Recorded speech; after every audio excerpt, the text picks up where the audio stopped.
A leader that's just following his dreams. I just bought a boat and now I'm trying to stream.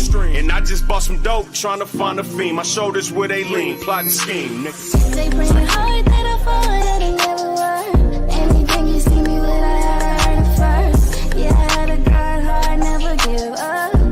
Get my mind focused on them big bucks. They bring it hard that I fall that it never worked. Anything you see me with, I had to earn it first. Yeah, I had to grind hard, never give up.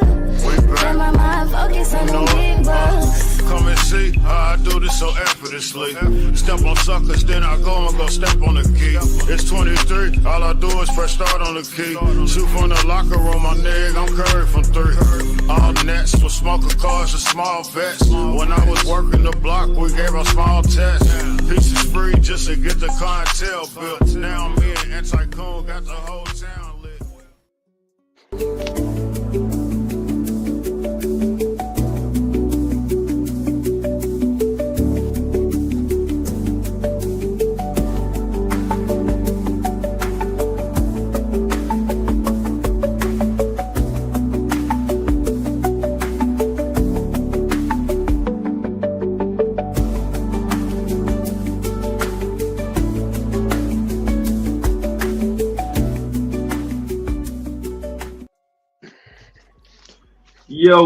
Yo, what's the mother deal?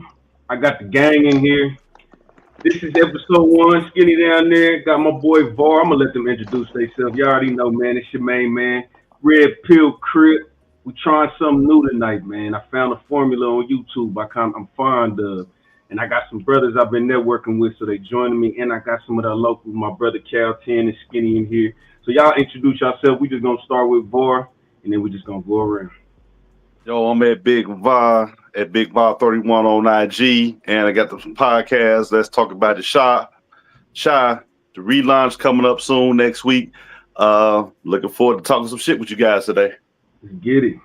You dig. It's your boy Mac Mall. You already know what it is. It's always a treat when real players meet. Hey, I'm the CEO of Not the Shot Podcast. Make sure y'all tune in. Hit the sub button. Remember, man, support all my boys on this panel because it don't cost you nothing to push your button. God damn it. Well, I'm gonna let you know, EK, man, from the Let You Know podcast, man. I'm one half of the duo. My boy NOOZ ain't with us today, but I'm representing Red Pill. My guy. Uh-oh, you muted. Hold on, your mic ain't on, Cal. No. Damn, you was good in the backstage. Yeah, he was. You probably need to leave out and come back in. Mm-hmm. Might have to. Let me see. Let me try to mute you and unmute you. Okay, check now, Cal. Nah. Go ahead and drop real quick and then just hit the link again. I got you. Skinny, what up? Introduce yourself. Biscuit head, hey. Personally, it's just me. It's Skinny. I didn't really come here to talk to y'all. I came to talk shit to y'all. Yeah. Ooh, okay. I love a jazzy mouth. Okay. We got a shit talk in here now. All right. Okay. All right. Yeah. Hopefully Avi can figure it out too, because she on that gangster shit too. So she man, we gonna what the fuck she looking for tonight. Man, look, Robin and Avi go crazy together, but we'll get them together one day. So I'm gonna just no. I don't think I can take that now. It'll be a war. It'll be a war. No lie. But yeah, so here we gonna jump into it. I got some videos we're gonna react to. Let me know what y'all think. Get it off your chest. I feel like I end up popping your balloon because I think you're well dressed for yourself, but for me, I like someone that has like more of a baggy fit to their clothes. You look amazing, but for me, I like someone that has like an upscale streetwear style. Upscale? Dressed like a Calvin Klein model.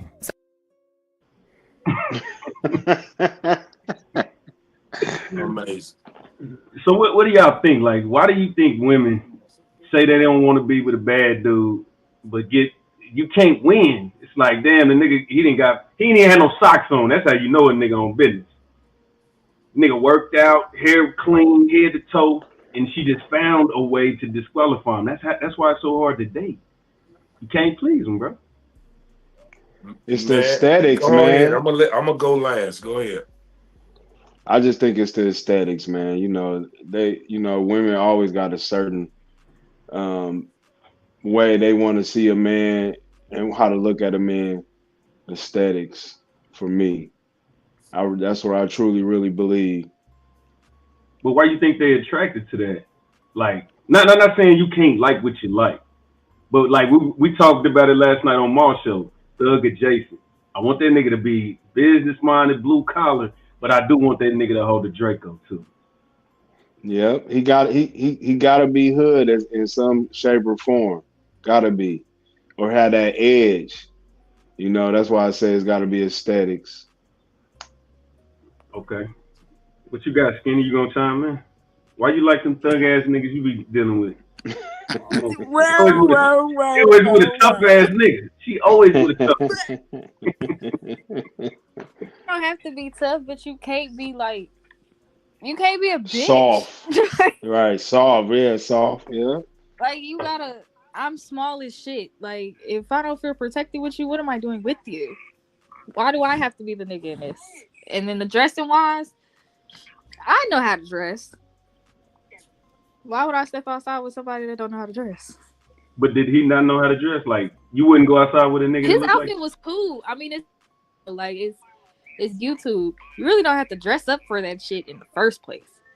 But oh yeah, it was cool. I didn't like her outfit.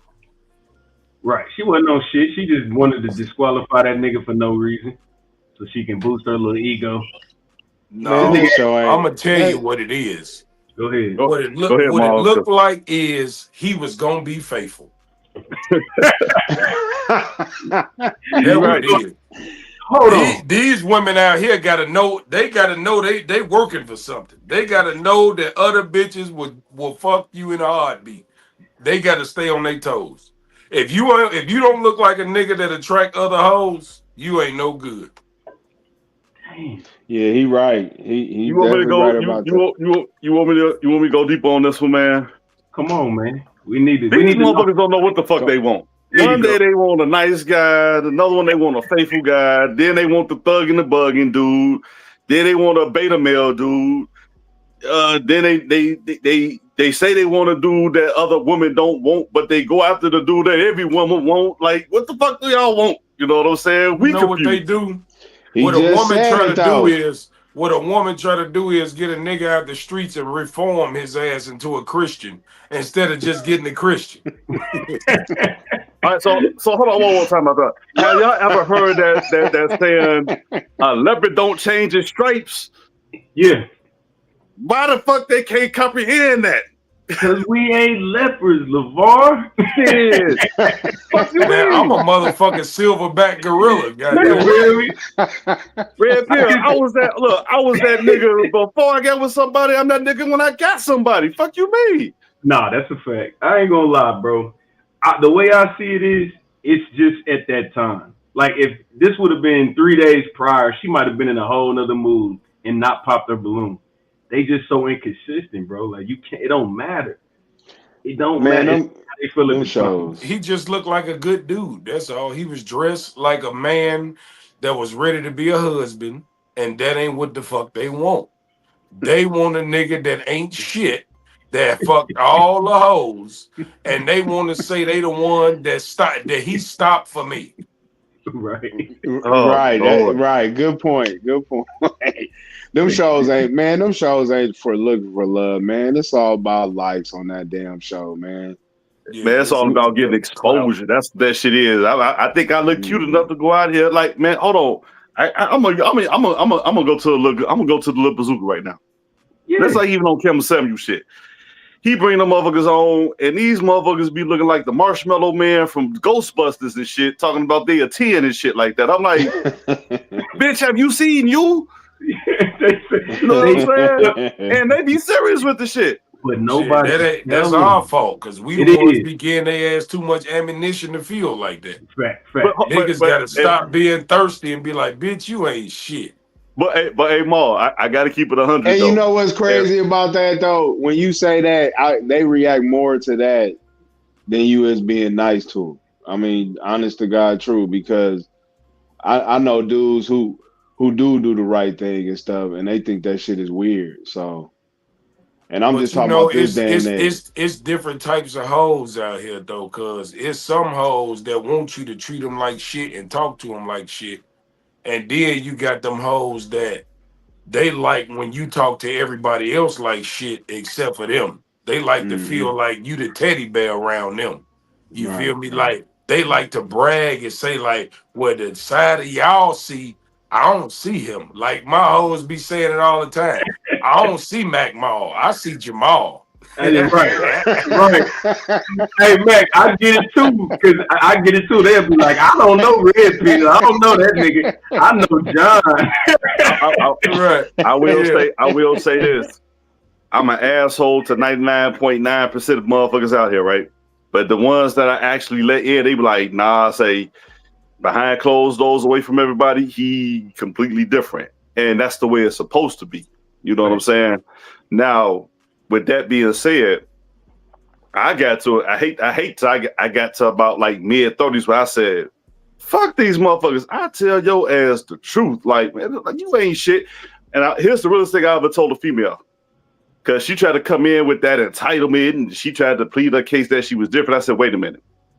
I said, baby, I said, I got 40 years of fucked up trauma in my past. I said, I don't see nothing yet within you that's going to make me think anything different. And so as far as you thinking that you special, if you think you that one woman that could come in and alleviate 40 years of fucking trauma, you are special. Right. But I don't see it. But you say you don't be lying and shit. That's the truth though. Man, I'm lying to these hoes. I'm trying to fuck. I ain't telling no bitch no truth. Every time I told a hoe the truth, the bitch got up and left. I ain't falling for that shit no more. Right. Cal T, what you think, bro? All that noble man. Be respectful, and at least you could have told me every time I did that shit, it did not go my way. But hey, Maul, these hoes ain't tricking me out my spot no more. But hey, Maul, when I gave them the truth like that, I also challenged their pride. See, women got pride and ego probably greater than a man's, low key. Yeah. And when you challenge them at they core that shit, they be like, all right, game on. Think about it. If they go after the motherfucker that got somebody or married before they go after an available motherfucker. Yeah. My thing is they do that for ego and challenge. So it's like I just use our same mindset against you. But it's hypergamy though.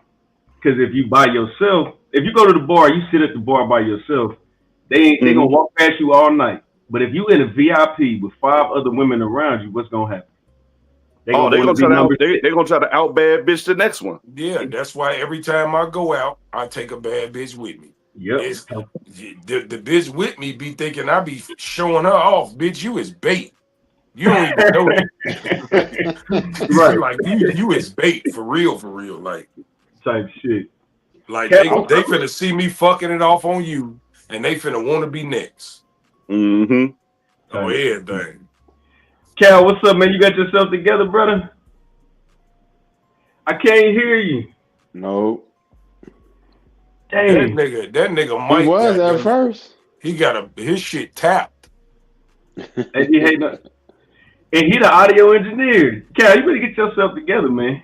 That's all that extra shit. Y'all should just use y'all motherfucking phones. Y'all trying to be big YouTubers and get your little expensive cameras and your mics and shit, and that shit ain't even working. I want to hear from the one. I want to hear from Miss Skinny. Yeah, her mic is muted. You said you was ready to talk some shit. I'm trying to figure out where you trying to go. Personally, I wouldn't even listen to the damn topic. We still on the video? Yeah, and hold on, it's good Skinny's here because she do pop the balloons. She be going down to Texas and shit doing this shit. I want to ask her, would you rather hear ugly truths or beautiful lies? Check. The ugly truth. Don't lie to me. Oh, here we go with this line. There you go, lying again. She another one. I ain't falling for that shit no more. I'd rather you tell me the truth because, bitch, I'm going to tell you the truth. And I don't give a fuck if it hurts your feelings or not. Right. You we can handle it. Y'all can't. If you tell me some shit, just say like this. I'm gonna put it to you like this: if me and you kicking it, right, and you say some shit that made me feel some type of way, I'm still fucking you. Right. If I tell you some Okay. shit that made you uncomfortable, you gonna leave and I ain't getting no ass. She called her side piece number one at that point, you know. That's what I'm saying. If I Side say piece number something that two. make you uncomfortable, I done ruined my whole damn night. Okay, hey Mac, let me tell you about Skinny. Skinny is a teeny tiny Robin. She gonna pay bills. She gonna take care of a nigga. Do they deserve it? No, but she's gonna do that. Hell Shit. no. She's a very unique person, and I learned that. We've been go ahead. You said she like Robin. She like because Mac always says Robin. She nowhere near loud number one, so she already winning a little bit now. She ain't started yet. She's too She ain't little to be started loud. yet. We gonna see now. But Hey, that give red her about the Hennessy Hennessy. scared me. No. Get Skinny that liquor. I didn't bought a 50 Hennessy. We didn't drink a quarter of it on the show, and that motherfucker be gone by the night. And Damn, she be drinking. She 4'11", full of fire. Oh Now, shit. do y'all think these women out here just like the wrong type of niggas? Like to get back on the subject at hand, like I think because I watch that show a lot, bro. And can y'all hear me now? Them women be letting a lot of good men go. Go ahead, Carol. What you said? You right. I think you motherfuckers do. like toxic shit, man. I think if you do the right shit, you end up getting played. Motherfuckers like the thrill, the excitement, the sense of adventure and shit. As much as they talk about how much they want a good motherfucker, they love toxic shit. If ain't some shit going on, that you gonna get played.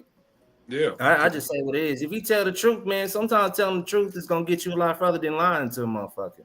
Sometimes Shit. you just gotta Not tell when them you all. trying to get no pussy, it ain't. You could You try know that what? truth shit if you want. You better have you a plan B. It's You know what? You finna fuck that one up. Shit work for me. This is actually what women. 42, I don't give a fuck no more. I don't give a fuck no more. What? So here's Only the got thing, two. right? Because a lot of women say you ain't gotta lie to me, you yada yada yada, right? That's true. There are some women out here that you can be honest with, but guess what? Those are the women that come at you. When a woman come to me and say, "I want to fuck you," I know I can be truthful with her because she want to give me some pussy anyway, no matter what I do. Right. But if I'm courting a woman, she don't know me, she trying to get to know me, I'm trying to fuck, bro. I'm finna tell her everything she want to hear. But I'm not finna be sitting there trying to be noble and act like I'm a stand-up dude. No, that is not how you get no ass. Nah, it ain't. Nah, you right about that one. It's techniques you got to read the room too, though. Cause I done told the motherfucker, "Hey, let's do it." Like I done said the shit, just mid sentence, but talking about the shit, and it go down. But that goes off of you reading her vibe. You can tell a hoe. Okay, just like I said, you can tell who you can be truthful with. When you see a hoe, and you know she just out here anyway, she gonna give you some ass no matter what. Okay, you ain't gotta lie to her. You could just keep it 100 because she want to give it to you anyway. I'm talking about the woman, the regular woman that you meet at Walmart in the grocery store. So shit, hey, how you doing? What's your name? Here, take my number, we'll talk later type shit. You don't know her, she don't know you. So now you going on dates, you trying to go on date, but you got to know initially we can all agree to this is me and we want to fuck. That's why you got a phone number. Yeah. So we're not going to play games, right? So now when y'all go on dates, she get to ask you certain questions you was not finna reveal off the bat. I don't even know you to be keeping it that real with you. I'm gonna just tell you everything about me. It's some shit that you gonna keep a secret. It's some shit you gonna keep a secret. But I'm gonna tell you, man. I'm gonna tell you a testament to myself. When I was trying to do that noble, trying to hold that shit back, I always end up finishing last, trying to be the good guy. As a leader, man, I'm telling you, last few years I've been like, man, hey, look, I ain't shit. I got 2 kids, I come with baggage. You know what I'm saying? All this other shit. You said you ain't shit. That's what you said. That's what you said right off the bat. You ain't shit. Bro, I'm proud of, man. If you know me, I'll be like a light-skinned piece of shit. Like, I ain't shit. I'll tell them motherfuckers that I'm not about shit. And they be like, oh, okay, that's cool. And I'll be like, oh, all right. But people be so caught up on trying to change a motherfucker. And I'm not changing. I'm staying who the fuck I am. I'm a cool person. I'm an introvert. I stay out the motherfucking way. That's what I do. I do my work. If I ain't making money, I ain't around. Right. But you know what I'm saying? And then also at the same time, I really don't go chasing. I just go off a vibe. If the shit we vibing, good conversation and shit, I go from there. It's much easier to work with versus trying to chase something. Yeah, but see, I'm on the opposite note because I don't chase neither.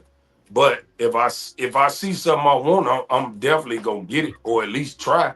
You know what I'm saying? Like I meet a lot of people on the regular because I be outside. Like I don't be outside like in our community, like out west and shit. But like in my neighborhood, I go to the gym, I go out to eat out here, I go bowling, I do events, I do all that kind of stuff in my neighborhood because I stay in the white folks' neighborhood. I don't live in the hood no more. I made it up out of that shit.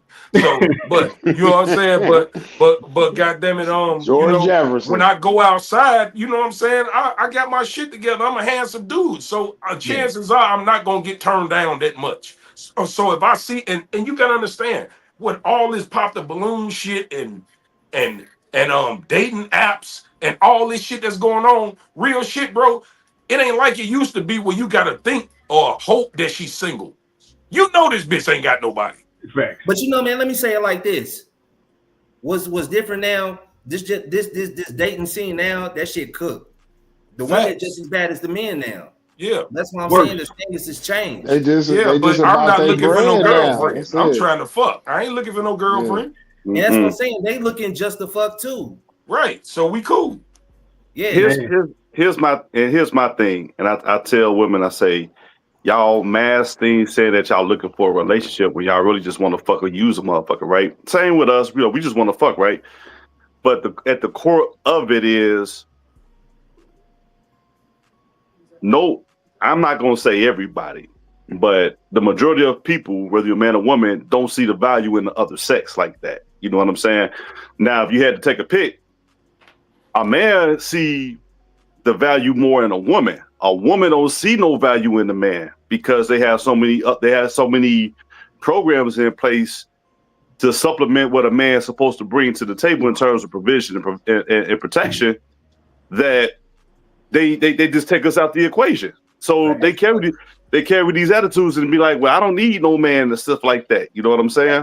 So they kind of bring it on the do see the value in women, though. I see the value in women all the time. I said a man is more likely to see the value in women than women. Women don't see the value in men like that no more. Yeah. No. Let me ask this to the young lady in the middle.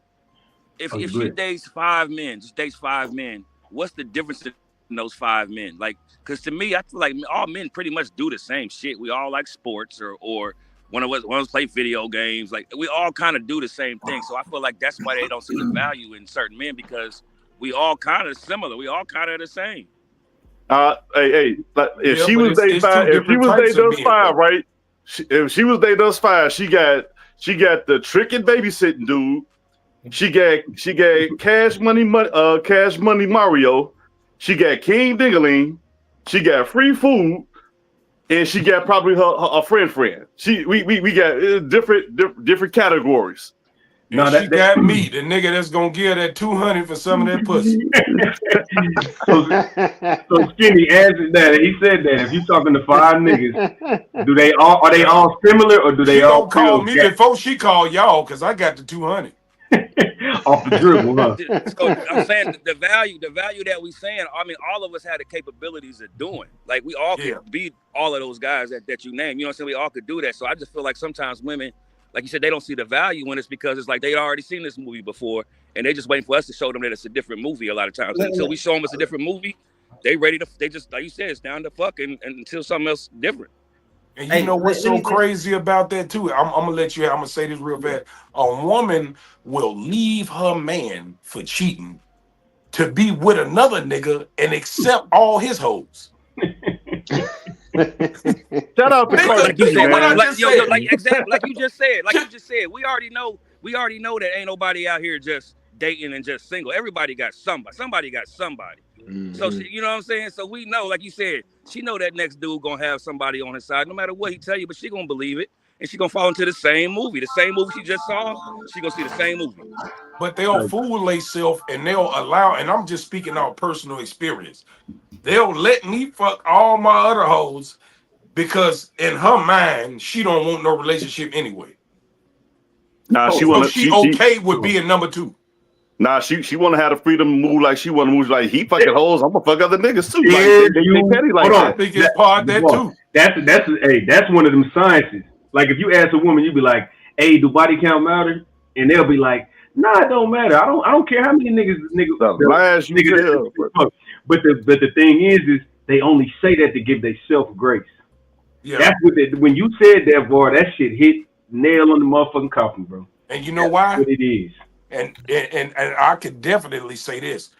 The reason why what you said is true, right? Because if you ask a girl her body count, she'll tell you some shit like, I ain't got to answer that, or I don't feel comfortable, all that. That's how you know she's a hoe. Amazing. Because one thing I know about black people, when we rare, we gonna tell the world. If a bitch only had 2-3 niggas on her roster, she gonna let it be known. Black and I'm proud. I only fuck 3 niggas, and I don't care what you say. Hey fellas, I'm gonna take a page. I'm gonna take a page out of R. Kelly book, and I'm gonna compare women to vehicles right now. Okay, I'll get to my Jeep, right? Talking to the fellas, and Skinny, you can chime in. When it comes to body count and shit like that, that's like I got a fucking Corvette, Lamborghini, Maybach with a fucking used Honda engine in that motherfucker. Man, there's some good used pussy out here. I don't know what you talking about. Hold on. I say a Honda because that motherfucker go for miles. That motherfucker got some miles on it and still going. That might be the new lick. That might be the new lick. The cosmetic look good, but it don't run like no damn Lambo. you ain't going 0 to 60 in that motherfucker. You gonna be cute in a motherfucker driving through the street. Motherfucker in a fucking Fiesta pull up to you trying to race you in a Lambo. That motherfucker put this shit. Nah, you ain't got no. You got a fake Lambo. Hey, let me add this. I think women move with more choices because they get more passes. You know what I'm saying? Like more men try to talk to them all the time on a daily. It's like they always getting, you know what I'm saying? It's like a Chris Rock joke. Let me get that door for you. Can I get some pussy? Let me carry that box for you. Can I get some pussies? Now they feel like they got options because it's more people trying to throw it, trying to shoot their shot to them all the time. So that's where they carry that mindset. They got to pick of the litter because there's so many people trying to get at them at once. This motherfucker's always trying to get at them. Go ahead, Mark. You know what though, bro? If any man on this panel had the luxury of living like a bad bitch for 3 days, we couldn't tell you shit neither. Nigga, I ain't gonna lie. Like real in 3 days. Nigga, I said that shit. I've been like, man, and sometimes I be going hard on the females, but then I be thinking, I'm like, man, if I had you ain't gonna be able to tell me nothing. You ain't gonna be able to say shit to me if I got pussy at you hey, let me cook that meal for you, throw you some pussy. You know what I'm saying? If we can throw pussy to us as much as men trying to throw dick at women, we be moving the same way. Hell yeah, you would be an ignorant piece of shit just like me. Hey, I'm finna say some real bold ass shit right now. Say it, nigga. I don't think a woman can ever have as many options as a man in the dating scene. Hold on. Nah, I don't agree with that. It's some truth to that. It's some truth to that, but you gotta break it down though. We have more quality options. Hold on. We have more quality options. Women have more tangible options. Can I break this down, fellas? Let's go. I'm taking notes, nigga. Where my paper? In order to be considered a valuable option, somebody actually has to either want to give you their last name or you have to take on their last name. Okay. There are more women that want to be married out here. And there's women out here that confused. I think they confuse when it comes to options, guys that actually want to fuck them as opposed to marry them. Yeah. They got it twisted. And that's where the disconnect is. Like, I think it's more women out here that would want to marry any of us as opposed to men wanting to marry women these days. That is a fucking fact. Because even if it's an ugly Big Bertha, you know she gonna ride with you to she gonna drop you off at the bitch house to fuck her. I was just finna say that if any man if any man took the initiative to date foes and under, yep, you gonna substitute the looks, but you gonna have you a loyal bitch. Yep. It's some ugly hoes that got some nice bodies. You ain't always got to be a BBW now. You feel me? It's true. It's some hoes in the slums from over east out south. Them bitches bodies is bad. And let me add. They ain't getting as much play like that. So they ain't got no diseases and all that other shit. They ain't been fucking like the cute ones was. But they slow Tuesdays too, though, Kev. Don't get it twisted. They 3 a.m. call log. Yeah. They get because they whole call log is 1 a.m. to 3 in the morning. Hold on. They whole call log is 1 a.m. to 3 in the morning.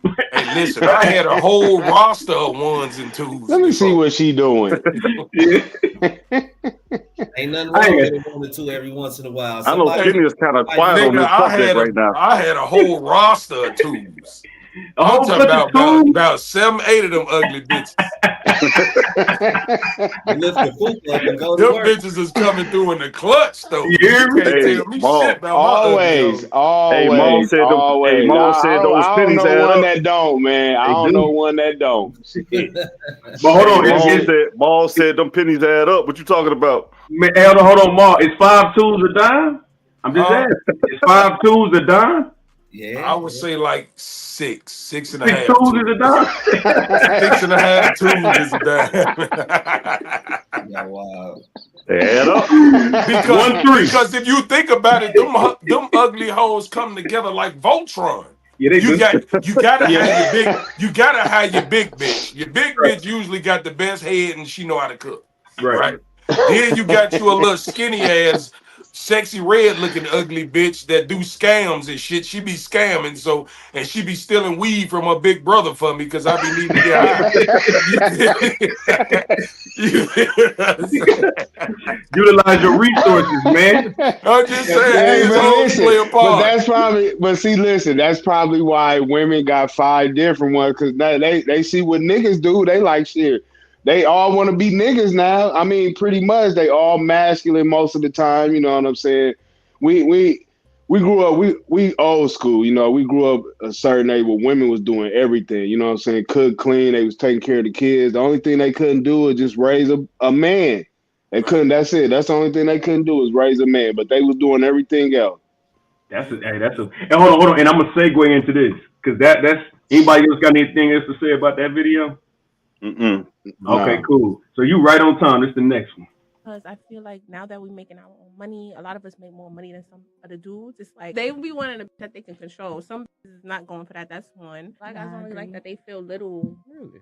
But I feel like you also got to have yourself too. But if he sees that you got your own, you kind of set the bare minimum. Because I mean, I'm the type of person where it's like, if I'm dating somebody, I would like them to see. It's not that I don't need you, but it's more so like I'm not the type of person where you have to feel as if like I have to rely on you at the end of the day, because at the end of the day, I got my own bread.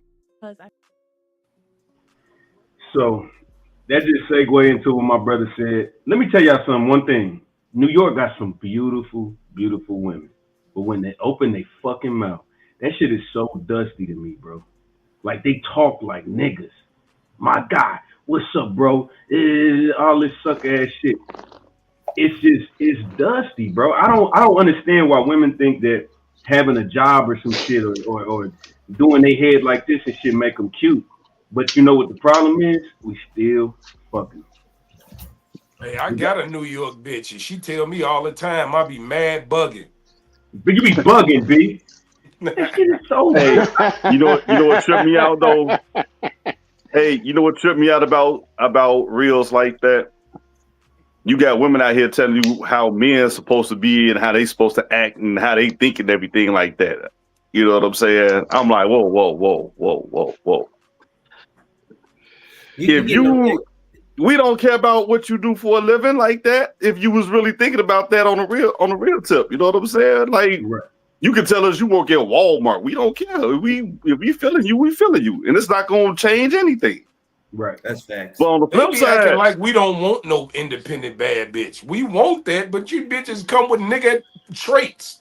The more you have to be a nigga in life, the more you gonna turn into a nigga. Hey, Maul, that's the dumb So problem. it just Hey, Maul. is what it is. Like, Maul, I that's the mean, dumb ain't problem no way because I don't around care that. what you do at your job. When you come to here, like, yeah, okay, you a CEO and you head of human resources. All right, that's good. Fine, go make my sandwich. Nigga, you could raise a lion around a cat, and the lion would turn into a cat. Mm-hmm. So you really can't blame a motherfucker for being who they are because of their circumstances. If a woman tell me, "Oh, I ain't had no daddy, my baby daddy left me," I already know you's a nigga. Yeah, you ain't gotta say no more. I know you's a nigga because you didn't Or have if to you- take out your own garbage. You didn't have to get your own oil change. You didn't have to cut your own grass. You had Nah, to she pay ain't your get own old. bills. She ain't changed her own oil. She just took it to the shop and had a man do it. That's all. She ain't changed her No, own I'm oil. saying to even take it. Yeah. When you got a man, when you got a stand-up man, your man gonna do that for you. All of that. Not saying Yeah. that it's mandatory, but at the end of the day, you know, when your Man, girl but make you happy, those are little things that you want to do for her. Hey, I think some of that shit kind of stem from that generational shit, man. And then plus social media. It That play a definitely big do. part now It and all that definitely shit. do. Because it's like, like the 80s and 90s didn't have the father in the house. It was always the mama in the house. And they was always hearing what the mama said. So now they grown up with that mentality. And when they get out there, they got that whole independent mindset. Plus social media feeds into that shit, just like the reel we just watched. Yeah. Now, you know what I'm saying, it's hyping them up. And it's like these chicks is playing keeping up with the Joneses. And it's all about who's an independent bad bitch. It's all about who's the biggest independent bad bitch. I could do this without a nigga. Well, we gotta take it a step a little further. I mean, when the man wasn't in the household, the mama was trying to be the friend and the best friend to their daughters. You know what I mean? And then when it was time to discipline, they looking like, what? You know what I'm saying? This ain't how you treat me.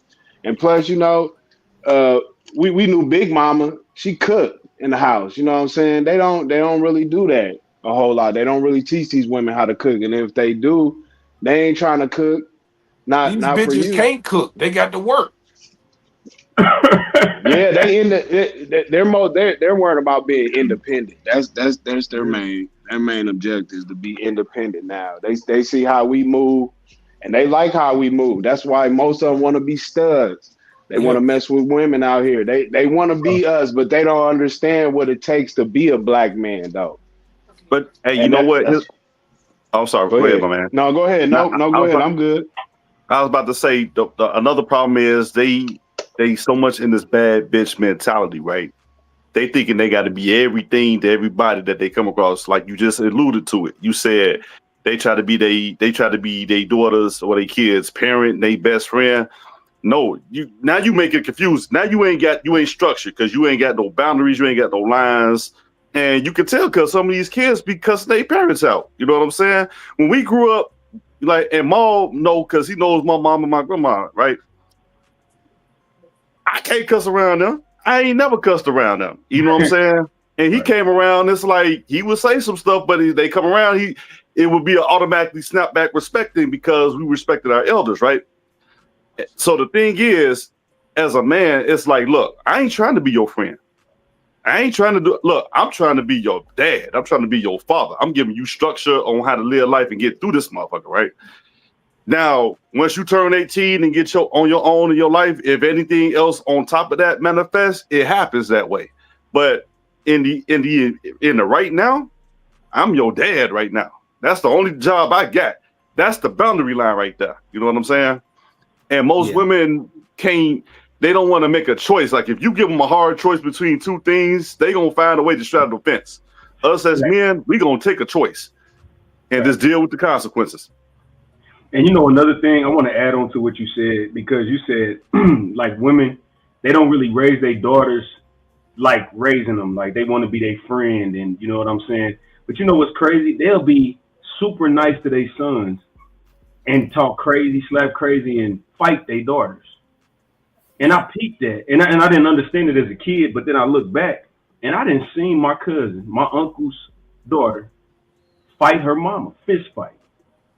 And I'm looking But and I'm we like, do the same thing as men, though. We harder on our sons than our daughters, though. So. No, I think that I really say I would say from experience, man, from what I've seen in that goes on in the household, it's you know what I'm saying, like I got full custody of both of my daughters right now.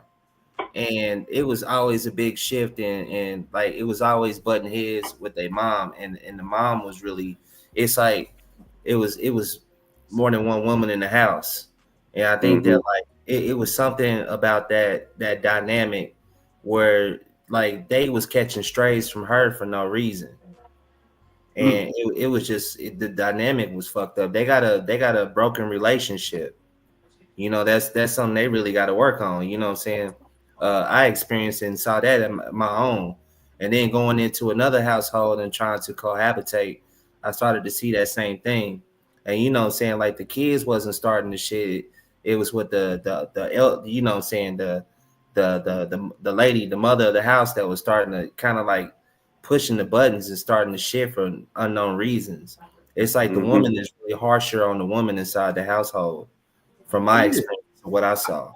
And I don't understand that. And matter of fact, Skinny, I do want you to chime in on this just because we already know.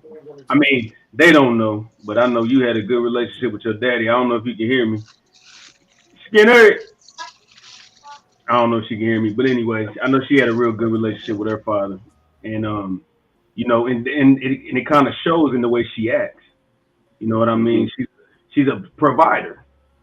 You know what I mean? She chooses niggas that don't take her on dates. If y'all watch one, go to my TikTok reel. I'm sitting in there and we in the studio. I'm talking to her, and I say, Skinny, why you fuck niggas that don't take you out to eat? She said, I ain't been out on no dating. We was dating 7 months and we didn't even go out on one date.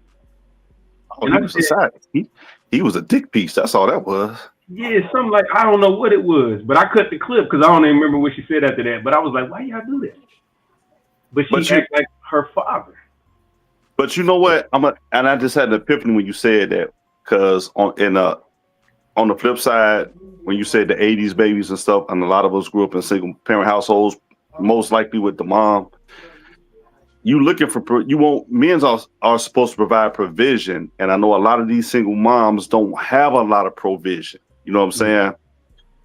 And they can't submit. Like it was like the blind leading the blind, right? But and they was, you know what I'm saying, like you look at the dynamic, like in the single parent household, is like it was always, you know what I'm saying, a lot of households I saw growing up. I used to go to my aunt's house and she always bashing, you know what I'm saying, my cousins, you know, dad and all this other shit. And it was just like the split of the household in the 90s and what was said, you know what I'm saying, the kids is around, they might have been playing, but they hearing that shit. They learn that shit. They grow up with that kind of mentality in their mind, and like the household structure has changed. You know what I'm saying? Like the way I think it is. But that's what I was about to say. Because they were single moms, everything, and this is like the real generational curse. Because I'm going to go deeper on the psychological end right here. Because of you was a single mom, everything was based on survival. Your anxiety high, right? So you need everything like right now. You know what I'm saying? You got a lot of women growing up. They want everything right now, given to them. Now you got the men. Now you got the young boy, the YNs out here. They want everything right now. You know what I'm saying? So when you grow up under circumstances like that, now you don't know what provision is. You know what I'm saying? Right. And now you really don't know how to be submissive, because you got to be submissive to somebody that has provision, proactive with vision. And guess what? That's why they come at you. That's why one of the first things they ask you is what you do for a living. Oh, you do that? Nah, call me when you get your shit together. You know what I'm saying? They can't submit to say, you know what? I'm gonna ride this out with you because you got the drive. I see what you're doing. I believe you gonna make it. And that's what's missing right now. But you know what? The say on that, like another part I want to expand on is based on the culture, the culture kind of the thing. When you live your neighborhood, your surroundings, your mindset is, you know what I'm saying? I think that like when you talk to certain, it's a higher percentage. It's like they want you to already be there and already be winning. And there's a small percentage that's willing to stick it out with you and they see something in you. And like you know what I'm saying? I think we're gonna get to the point where that's gonna gradually change. It's gonna take about 10 years before we get back to where, you know what I'm saying, people are sticking it out with you until you and see you through the growth. But most of these motherfuckers want you to see, they want you already ready. They want you already at 6 figures. That's what they already that's how they come to you. You ain't got 6 figures, you ain't got a job, you can't take me out on trips, we can't do shit. And what they don't realize, them motherfuckers is gonna cheat on you faster than anything versus that motherfucker who's getting it out the mud, and you work with that motherfucker and build with them. Like that's what they was doing in the 50s, 60s, and 70s. You know, and that shit over with, man. If you ain't got some shit going on, but these hoes not fucking with you. Get so fucked up. Watch, give it about 5 years, man. Shit gonna get so fucked up. It's already bad with the dating scene. The shit ain't getting no better. It's gonna hit. It's gonna stay the same. Niggas was paying for pussy when I was younger, and we paying for it now. Niggas, when we get old, we gonna keep paying for it, and the niggas up under us gonna learn how to pay for it. Man, it's never gonna stop, bro. It's never. Hey man, big ups to the big ups to the brothers with the passports, man. That's all I'm gonna say. What Voss said with the fast money shit, right? Like you gotta think, I'm finna be 45 in a few weeks, right?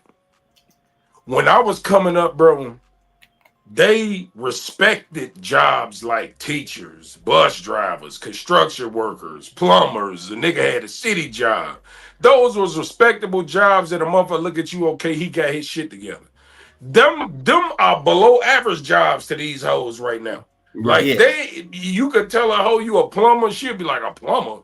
Bitch, they don't understand. Plumbers make good bread. My nigga. They so caught up in the title. If you ain't a rapper or entertainer or an athlete or some shit like that, anything other than that to these hoes ain't nothing unless you a scammer or a drug dealer. Anything outside of those 5 things, these hoes don't respect that shit, man. And that goes back to the shit I was saying earlier, man. They looking for excitement, the thrill, the excitement. Being the plumber, being the bus driver, that's boring to them. Getting going to work and coming home every day and kicking his feet up. They want some motherfucker that's gotta go outside with the gun to go get the mail and shit. Bro, Cal, hold on, let me ask Cal. Cal, are you saying that a nigga that they know's gonna come back home every night is not exciting because the nigga that might not come back home gives them tickles they fancy? They're going for the sense of thrill. They want all these hoes is selling pussy. That's what it is. They getting them a nigga who can pay the bills. Then they up under him until his ass fall off, and then she gonna find another nigga to do the shit. So she ain't really selling the pussy. She leasing it. Like when she your girl, you done lease the shit for 2 years, 3 years. You can't renew the lease. And then at my age, like, I don't know how old y'all is, right? But I understand that I can't be 45 broke as fuck. I gotta have some shit going on. Yeah, you feel what I'm saying? So I know these hoes want me for what I got, and I'm okay with that. I'm gonna use what I got to get what the fuck I want. Because that's all they doing to us anyway. That's all they doing to us anyway. Like that's why they sitting on the thing. Hey man, women like life insurance agents, man. When you ain't got no job and you broke or you struggling, they ain't calling your phone trying to sell you nothing. But when you get that good job and you didn't it, they blowing up your phone every day under that scam likely type shit. You know what I'm saying? Right. That's how they come at you now. We all know which ones really fuck with us and which ones don't. That's why we know how to put them in different categories. The tools. Yeah. Oh, that's how you get what you want. You answer your DMs and stop DMing O's. There you go. Let me say this. Let me say this at the same time. It's been an uprise of trick niggas who's been leading with money instead of leading with their own personality, leading with game. A lot of motherfuckers ain't trying to run game. They lead with money now. And that's it ain't tricking if you got it. That's what the fuck they saying. They've been saying that for the last 10 years. And niggas tricking fucked up the whole market, fucked up the whole game. And these motherfuckers want right now. But it's working for some of them though. It's working for everybody. I'm saying it's working though. The only motherfuckers out here complaining about that shit is the motherfuckers that can't afford it. All my homies getting money, they all pay for pussy, and we all have a good time with these hoes. Because that's what the fuck they want. It ain't our fault. So like this, right? Say like this, any one of y'all. Yeah. If they told you you could be the president right now, tomorrow we'll sign you into being the president if you can afford to pay a $10,000 fee. Who wouldn't do it? Oh man, if you could pay $10,000 right now to be the president, you would do it. Right? Hey, I'm heading to the credit union to knock that out real quick, man. I'm gonna make that back That's in what no I'm time. saying. So in any situation in the world, we pay for what we want. Mm-hmm. A fair exchange ain't never been no robbery. It's just not. If I see a bad bitch outside and I want to fuck her, I understand that, like you said, the niggas done fucked it up already for us. So I ain't make the rules. I'm just playing ball. I'll put my jersey on, they pass me the ball, and they want me to hit the shot, and I'm going to send it to overtime. That's all I'm saying. I didn't make the rules. I'm just playing the fucking game, bro. So it's like, bro, at the end of the day, you don't have, like, okay, so I would say this.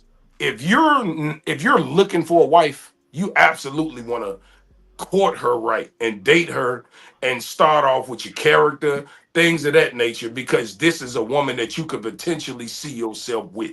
I'm totally with that, right? Yeah. But if she's a hoe or she's selling pussy, I want some. What did I walk into? Hold on. I approve that message. Me too, goddammit. All right, so masculine women, women think that they got, you know what I'm saying, they leave with their wallet. To me personally, I think that's the downfall of most women, is because they think that what we not even looking for is one of their best attributes. And they striving for it. They not striving to be feminine. They not striving to be good mothers. They striving to get money like a nigga. And it's fucking up the whole dating dynamic. Because now, just imagine if women was like, we want all fat niggas. Niggas would just start eating. We wouldn't even start walking. Hey, Red Pill, speak for yourself. I got to be in some kind of good shape for my real job. You know what I'm saying? I can't. But you got the goofballs though, man. Like I know he said like niggas that leave with money, like walk up on the bitch, what's your cash app? Or let me buy you something. That's a cornball. Like I'm not that type of nigga. You feel me? I'm a player, so I'm gonna give her some ism, but at the same time, I'm gonna let her know, you know, if it's something we can work out tonight, let's work it out. You feel me? That's what I'm saying. I ain't gonna never walk up on no bitch. Oh no, let me pay for the hell no. That's some clown shit. Who the fuck does that? No, absolutely not. How do I complete the mission? You want to know? Hey, I had some. Hey, Ma, I had some shit like that happen to me one time, man. She tried to hit me up with I said, nah, I ain't got it. Nah, I'm good. We was at the mall. Matter of fact, we was at what's the damn mall? Out there in Aurora, right? I said, okay. She lurked around. I think she went to the Nike store. I went to that Nike store, man. Pettiest thing I ever did. Cause now keep in mind, she tried to just basically, you know, put a phone number on up for sale and shit, right? Man, I bought so much Nike shit up in there. She was like, how you gonna say you ain't got it? You just bought all that. Look, I ain't got it for you. You know what I'm saying? But you done already played you already cut my cards. You know what I'm saying? You played that space. So now Big Joker gotta come out and play. So you took her to the mall with you and didn't buy shit? No. Met her at the mall. Met her at the mall. I just tried to get a number. You know, she was on some uppity shit. You know what I'm saying? Oh, so you met her while you were shopping? Yeah. Oh, okay. Right. That's cool. Yeah. Did you buy some extra shit? But she tried to, you know, she was like, I don't date no broke women. I'm like, okay. Went over to the Nike store and bought like 12 fits. You know what I'm saying? And 6 pairs of shoes. I'm like, wait a minute. What Hey, you just showed your motherfucking age, boy. Only a nigga our age will go buy 12 Nike fits. I said, hold on. I admitted I was being petty. You know what I'm saying? Right. I got the bread. You know what I'm saying? Type shit. So hey, you know when you get our age, you better comfortable shit, goddamn. Mama got bad feet, sciatica, all kind of shit. Motherfuckers. Man. Type shit, nigga. Man, what carpal sitting there right now. What we talking about, man? Don't even trip. Hey, Hey, I'm gonna go to the next one. We got 3 more, and this is I'm taking pride in this next video, and you're gonna see why. Tap in. I mean, a younger woman. Wouldn't you prefer a woman that's seasoned, that has been through some things? Nope. And hold on, listen. Season's been through some things, and she got half of those qualities that you are looking for already. Tasha. She knows. Hold on. She knows how to be submissive. She knows how to respect you. She knows how to not pop off. She's not out in the club partying. She has her priorities together, her responsibilities, her 401k, her IRA, her everything is intact. You have less to do, I would think, with a mature woman. It doesn't matter, mature. I'm not going to put younger versus old. With a mature woman, you would have less grooming to do than a young wild. Watch this. Watch this. The woman you just spoke of right now already got a man. Oh, my God. Tasha, I got Mac Mall for president, motherfucker. Cause that's dead. He right though. He right, man. Cause she already then got snatched up. If she all that, she already snatched up. I will say this. One of those girls you ain't gonna never find in the club. You're gonna find in the mall on some bullshit. You're gonna find them on some professional shit. And it's some that's out there. It's just that, you know, a lot of motherfuckers is looking at the wrong places. Again, you know what I'm saying? As much as I say women looking for the thrill, the men looking for a thrill too. They ain't looking for that 401k. They're looking for that half-naked bitch that's out there. And that's what we got. We always tend to chase them because the motherfuckers got their titties out there. We feel like we got a better shot. And we feel like, you know what I'm saying? And to be honest, us men feel intimidated by a chick that might be that hold that status. Because, you know what I'm saying? They got it. They do got it. And motherfuckers, to be honest, motherfuckers be a little bit intimidated. And like, if y'all really looking for that, we ain't gonna find that shit in the club. We gonna find it in. My nigga Corey Holcomb said it. What I'm gonna do with a bitch that got their shit together? That's what he said. He said, what am I gonna do? And look, I don't see some people would call that preying on a woman or some shit like that. But this is what I'll say. When a woman operates around the fact that she needs you, because you know they all gonna preach that. You should be happy I want you. I don't need you. I'm like, look, let me tell you something about wants and needs. You need air, bitch. So you cut that off, you ain't gonna act like you want it. You're gonna need it.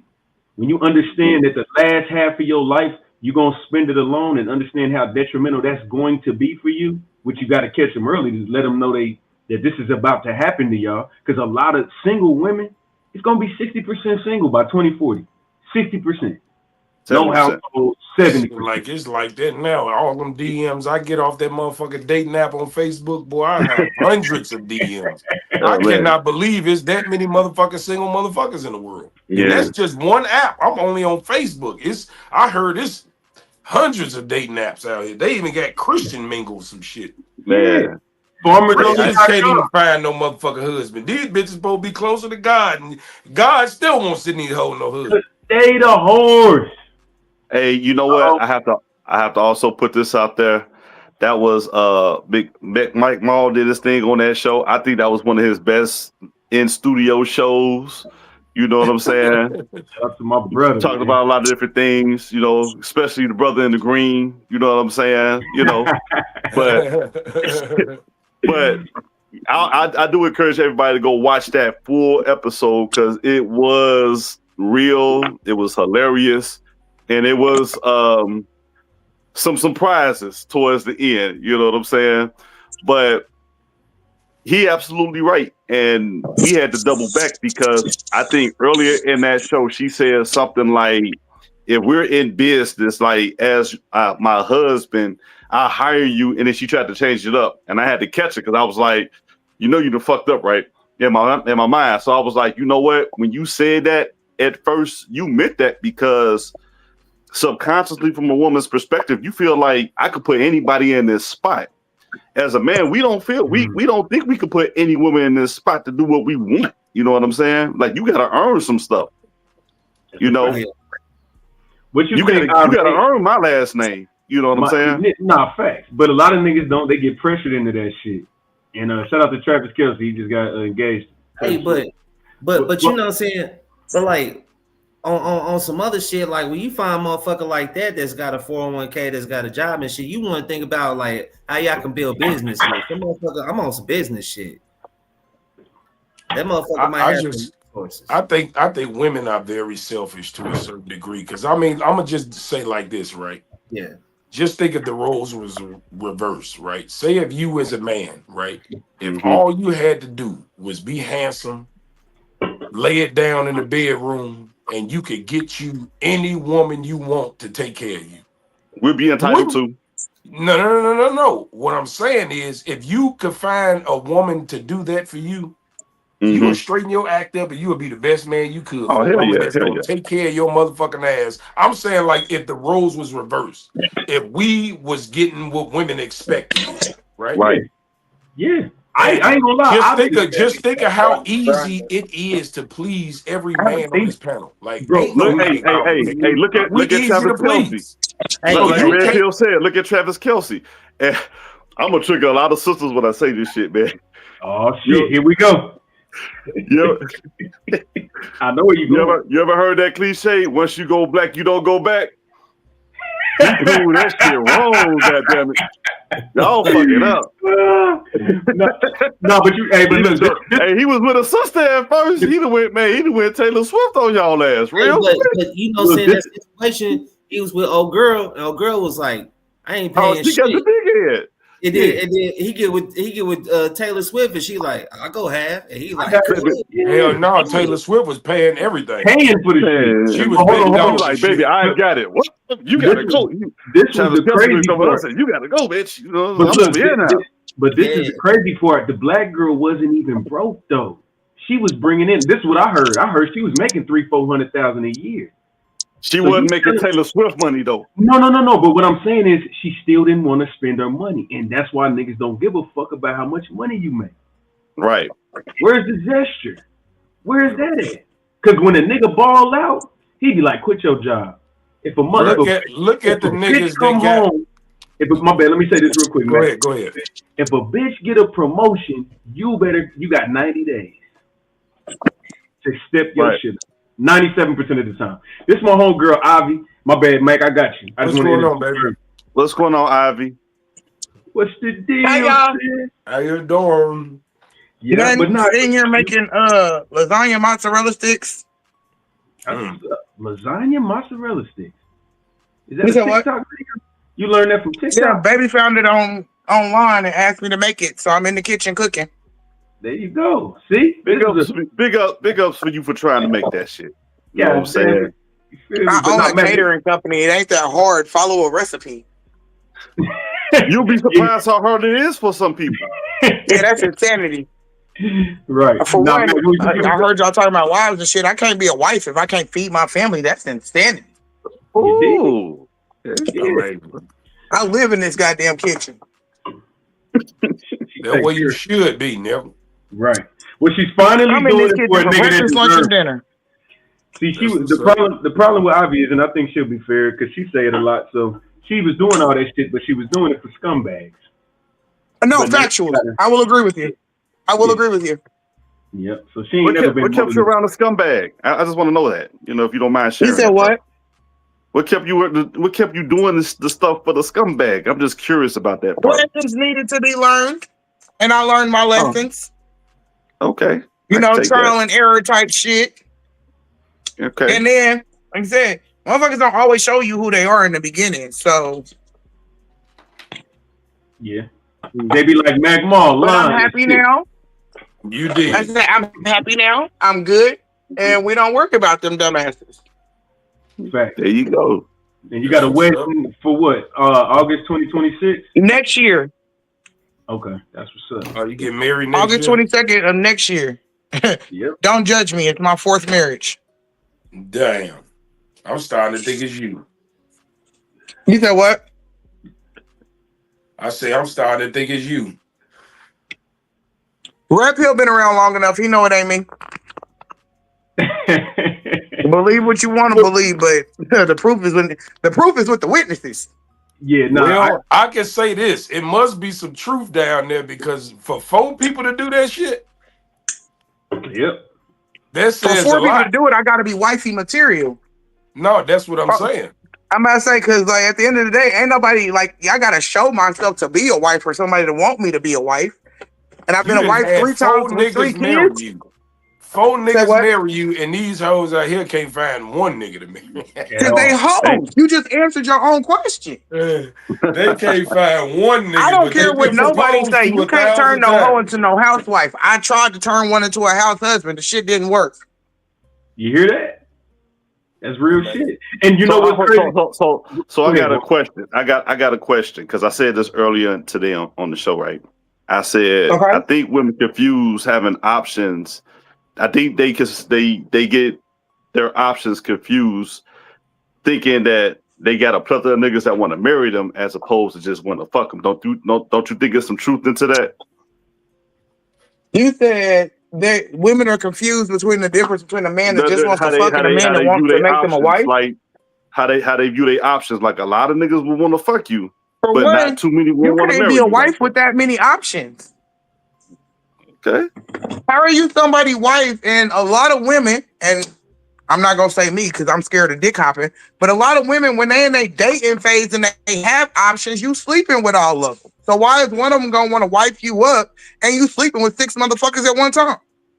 Oh wow, okay. You're showing you're a hoe. Like I've definitely told Red Pill, like I've been cheated on in almost every relationship I've been in. So how is my get back giving my pussy away? That's crazy. Adding to my body count is my get back? You lost your fucking mind. So when a woman says she just living her life and she just like casually dating, that's a nice way of saying she out here hoeing, right? I mean, there are very few. I'm not gonna say women are out here casually dating, just casually dating. Now there are a few. Now, if you out here casually dating and you out here weighing your actual options, like somebody you're not just wife material, they're husband material, then hey, cool, do that.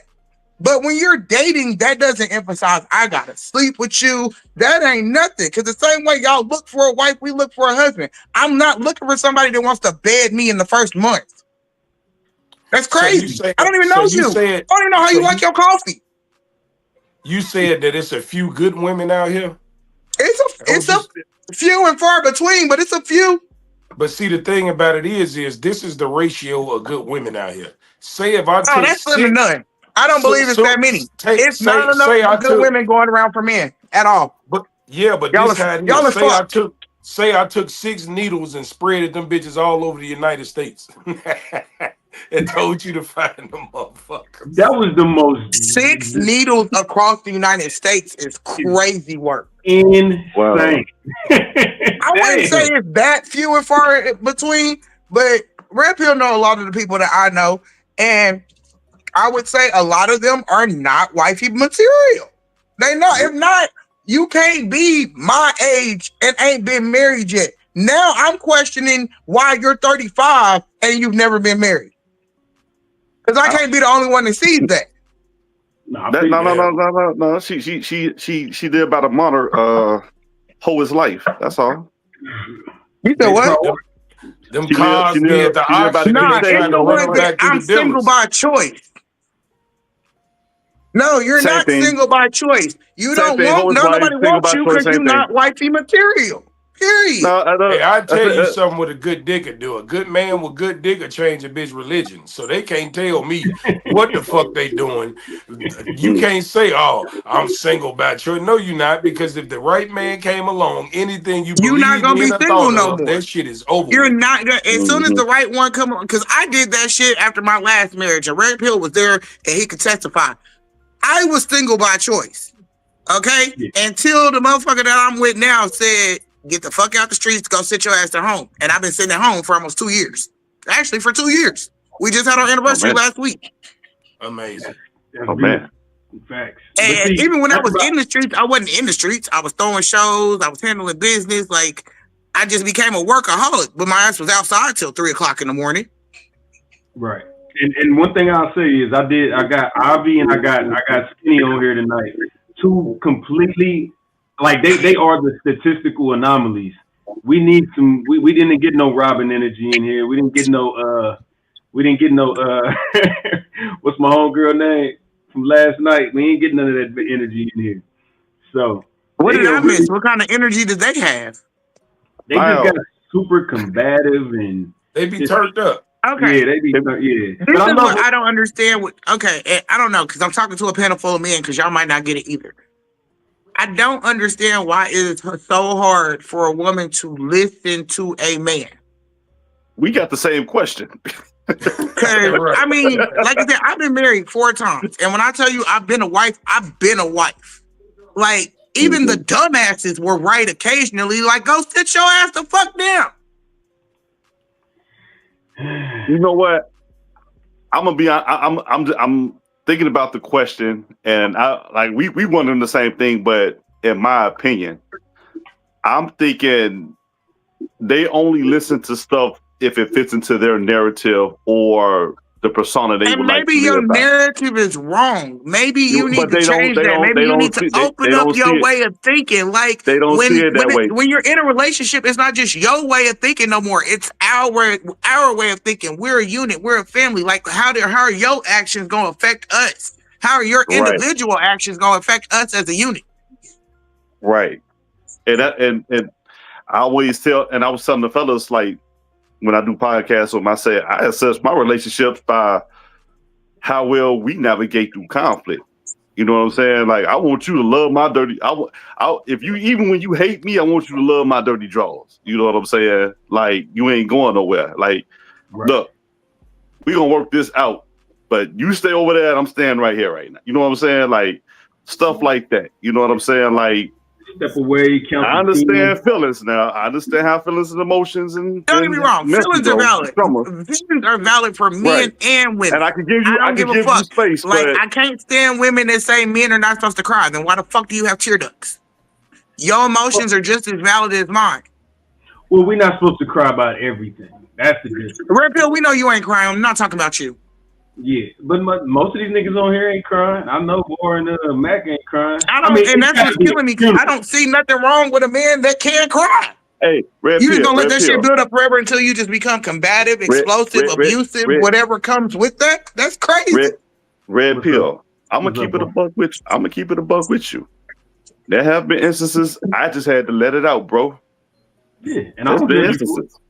You know what I'm saying? I personally don't see nothing wrong with it. I was at work and somebody passed away and had things with kids. Yeah. You know what I'm saying? I mean, but can we cry for more than just funerals? But now here's the thing. I'm having a bad day. I need to release.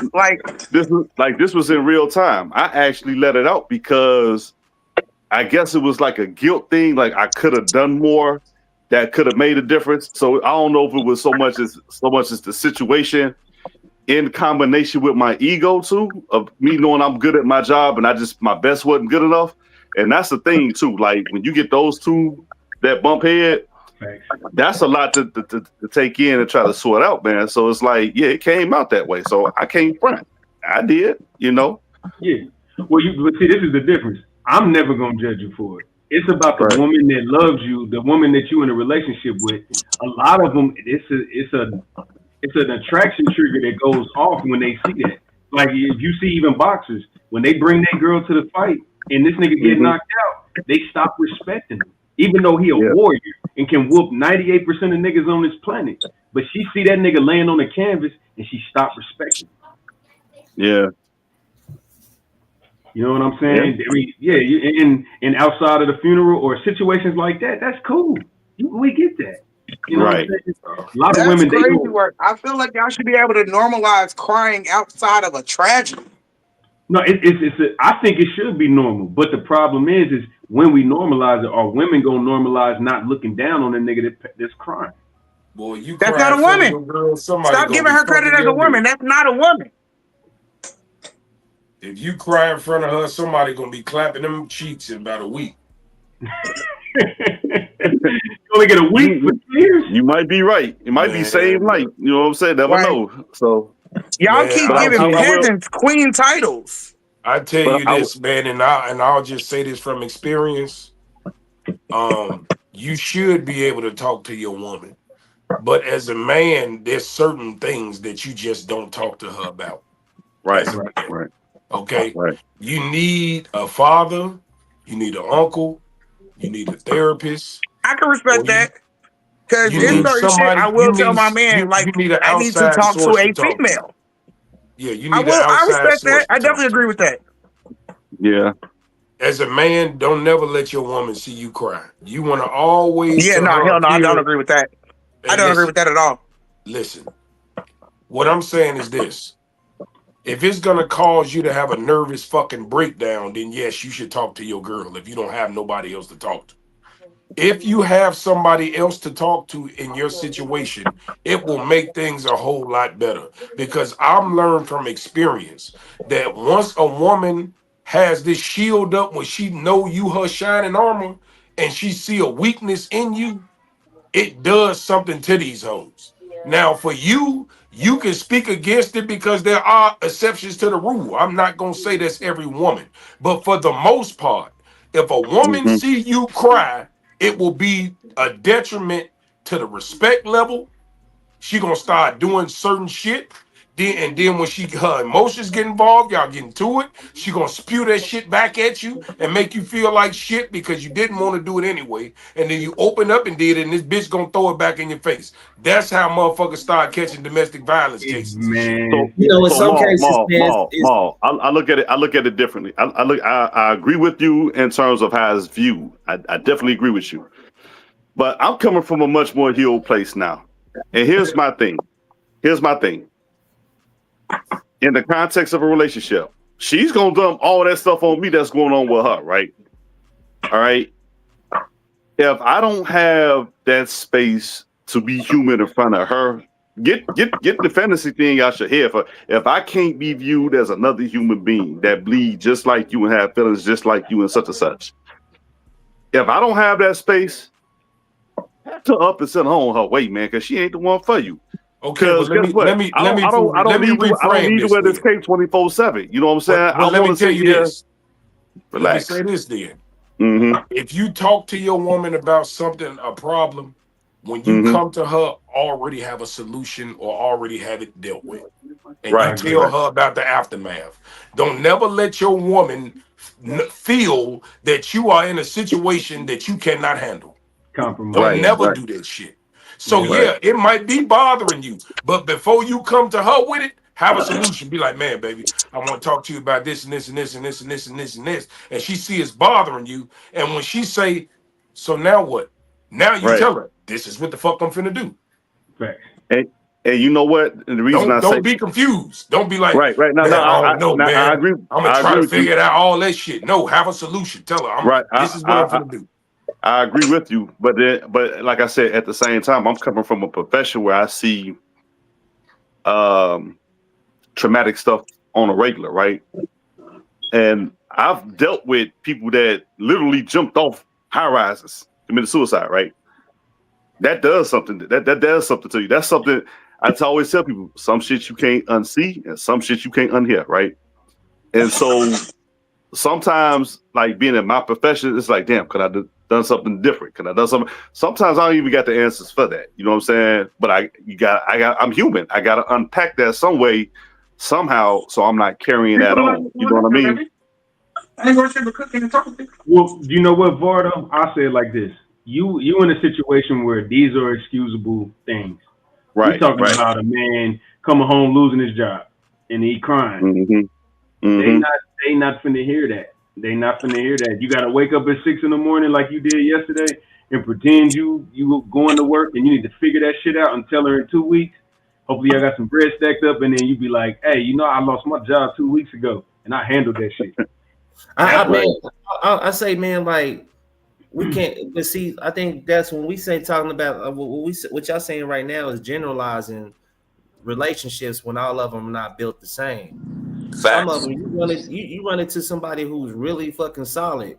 My bros and had girls where they lost jobs and the girls held them down. And I joke about it. I call it you can shit with the door open kind of love.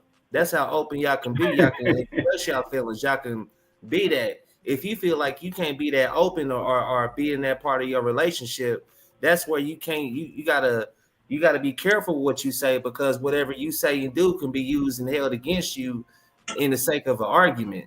You know what I'm saying? Yeah. So like a lot of them is not built the same. You know what I'm saying? Like, I just got one question. Yeah. Where do y'all find these bitches? Everywhere. Some of them be your friends. What you talking about? And you know what? I can't even talk. I gotta agree with you on some of that. But my thing is, I'm the type to dig into my friend's ass. Like, you know you wrong. You know you got a good man. Yeah, some of them be your own friends. Hold on, and this is where I have to do. I wasn't talking about mine because I checked mine. But where do y'all find these bitches? Oh, she need to come on the show because we have other women out here that are argue us up and down. Say, I don't know no women like that. I don't know what you talking about. Doing that they out there. Yeah, one thing about me, I got a care to lie, and ain't nobody got it like that. Yeah, I can talk to this one. Look, Red Pill know my hashtag rare breed. I don't do none of that. That don't make no. It gotta make it gotta make sense to make dollars. Oh yeah, and Cal 10, I like that statement, man.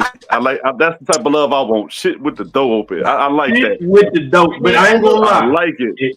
If you shit with the dope one around me, it's gonna take it down tonight. That's like you seeing me cry.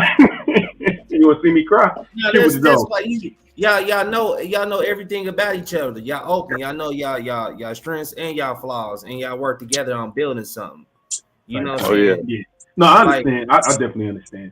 A lot, you know what I'm saying? And then a lot of things is like being careful and knowing what you want and sticking to your, you know what I'm saying, sticking to your guns. You know what I'm saying? I know compromising some kind of way for a relationship, but you don't fully compromise. You stick to your values. Don't fully change yourself. You know what I'm saying? Like there's relationships, you know, people got in relationships where shit was just solid like a motherfucker, but you know what I'm saying, those kind of relationships is very few these days. So you don't find it too often these days. You gotta come get her early in the morning. I got an echo. That shit's you know man, shit. It's hard to find. Okay. I can't bring her home. I have to see my PO at 8 in the morning, so I gotta leave out super early. Oh man. You want me to mute you, Mac? You good? No, I don't want to. My question for everybody is, when y'all say crying, what kind of crying we talking about? We talking about boo-hooing or sobbing? We talking about snot nose, snot bubble. They gotta go to court in the morning. Like weeping. Like, you know, like visible tears coming down your face about something that is not necessary for that. Right. Showing weakness.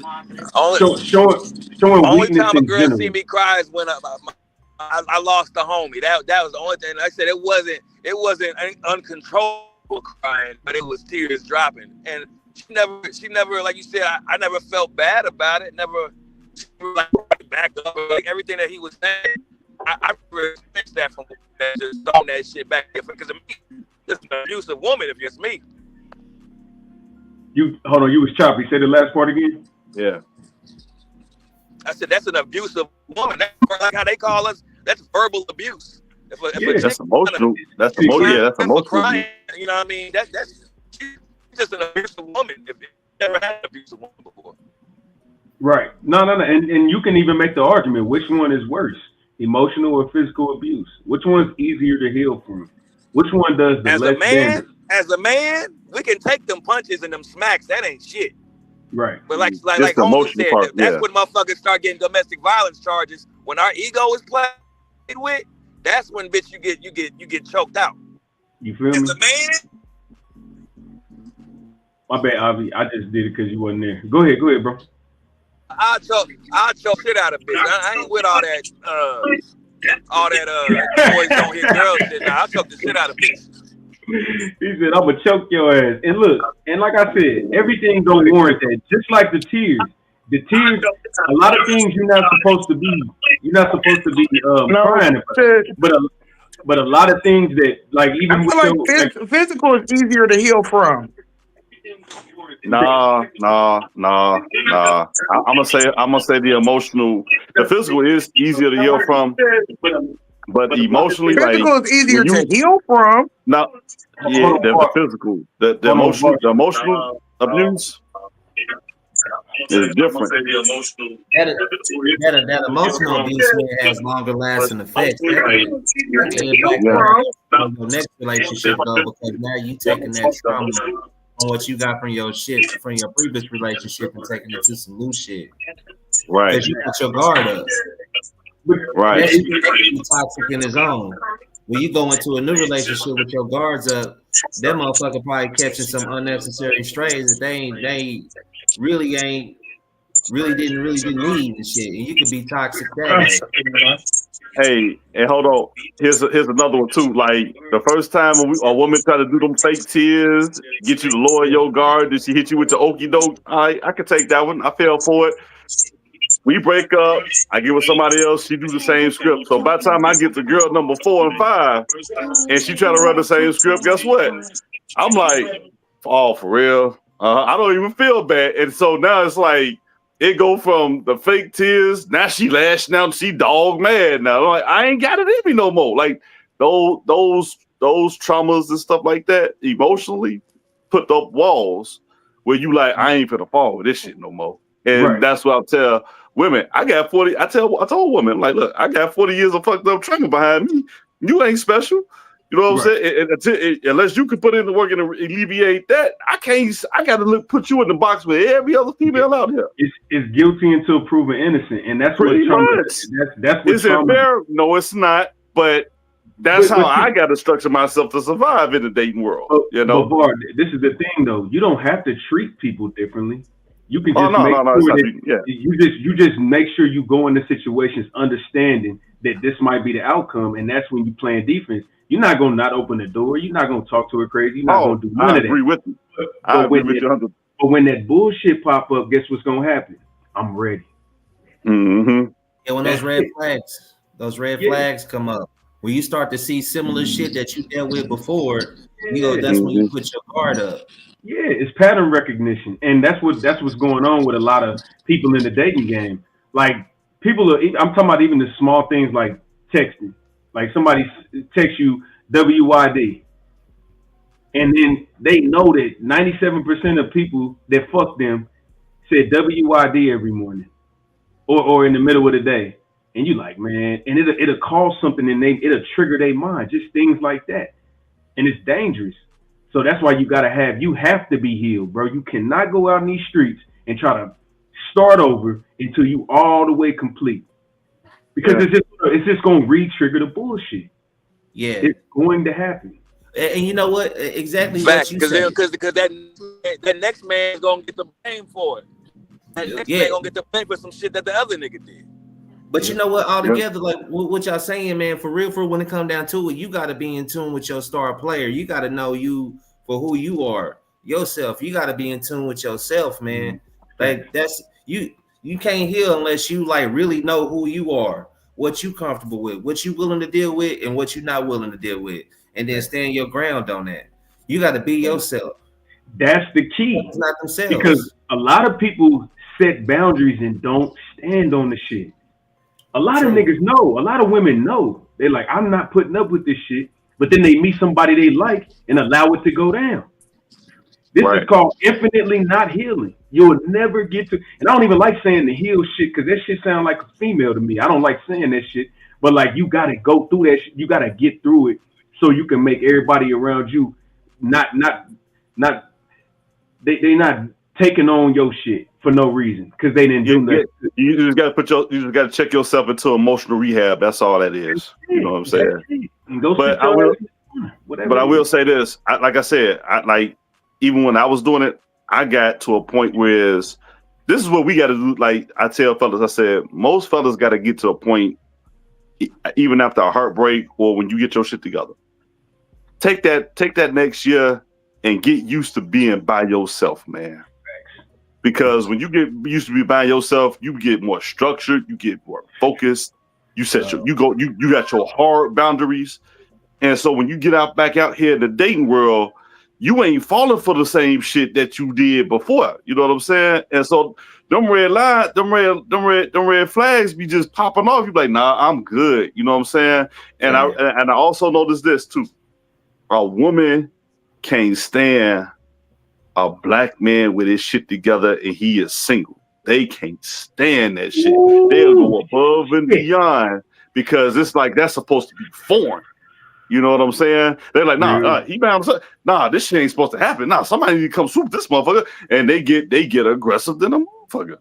Man. That's it. That's what I tell guys: get your shit together. Only person that matters is you.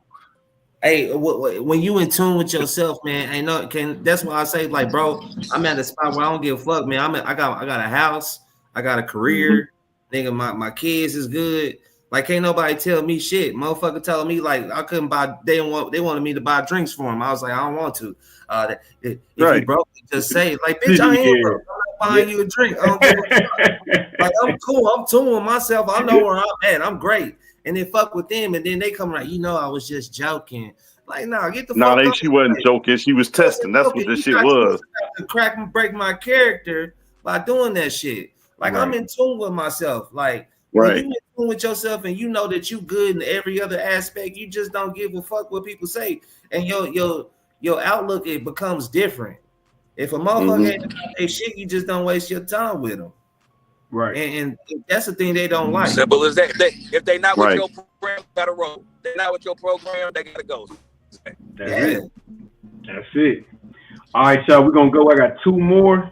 But anything else got to say? Man, Matt, we didn't win. Bro, the good thing about these panels is, bro, we got so much chemistry. The video just keeps us in line for about 5 minutes, and then we bleed off of that. It don't even, bro, we really literally only need 2-3 videos a show because we always gonna figure some more shit out. You feel me? So, but yeah, I'm gonna do these last 2, and let me know what y'all think.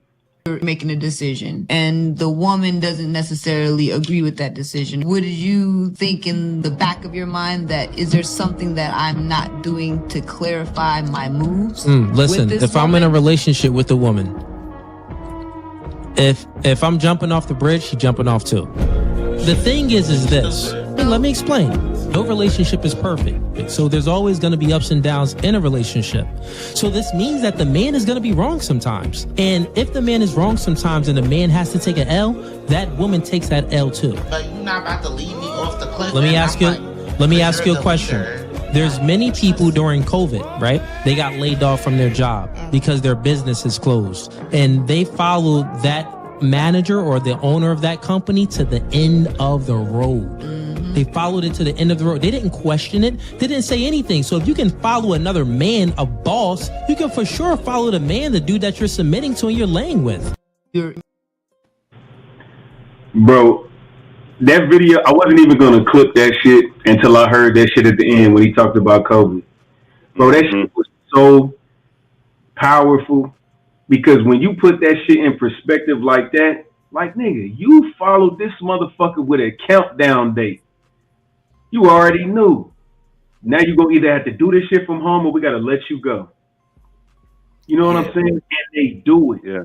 But one time they disagree with the man that they hold their legs in the air for.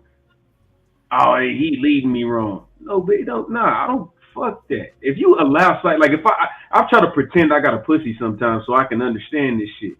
If you allow somebody in your body and then want to question if you questioning a motherfucker that you allow in your body, what does that say about you? These hoes will let you put the batteries in their back, but you can't use the remote control. Hey, that was whatever Red Pill and Maul say. I'm just going to defer and agree with them. I approve of this message. You feel me? Like, it's crazy. Oh, my bad. Go ahead, Karen. No. All I was gonna say is like that's what motherfuckers been kind of saying. It's like you won't listen to you go against the man at home, but you listen to the man that's at work. Yeah. And like it's kind of backwards. You know, I know that you got a job to do, but if you want a man in the household to lead, you got to follow his direction. And I think that like a lot of people women get it mixed up sometimes, thinking that that's being a slave. You bound down. It's not bound down. It's compromising for the sake of the relationship. You know what I'm saying? If a man's gonna be the provider and hold the house down, you know, sometimes you gotta listen to his direction, follow his lead. He's talking about jumping off the cliff. Jump with me too. I'm not gonna put you in harm's way. I'm here to protect you. But you gotta believe in that. And if you ain't willing to jump off with me, you don't have that faith in me. But you have faith for that motherfucker that's about to count down and close the job and leave you stranded with nothing. The priorities, the morals is off. Exactly. Well, you know what? I think it's more of a respect thing. I think it's a respect conversation that we're not talking about. Because again, the respect that she has for her boss is a different respect from the person that she. You remember when Biggie said, or not even just Biggie, where they say like doing business with family always don't work. A nigga that you a friend or a stranger will support you more than your family or your friends will sometimes. And I think it leads into that kind of business where she's almost like she's around you so much that the respect for you ain't there, like the guy like the boss you see from 9 to 5 and shit. So I think it could be simply reversed. If your boss is your man, I can see the same the same disrespect being shown to him, just because she's around you so much. It's that being around that person, you know them more, so you feel like you can get away with more type of thing. In my opinion. I think for me, I think it's more of a,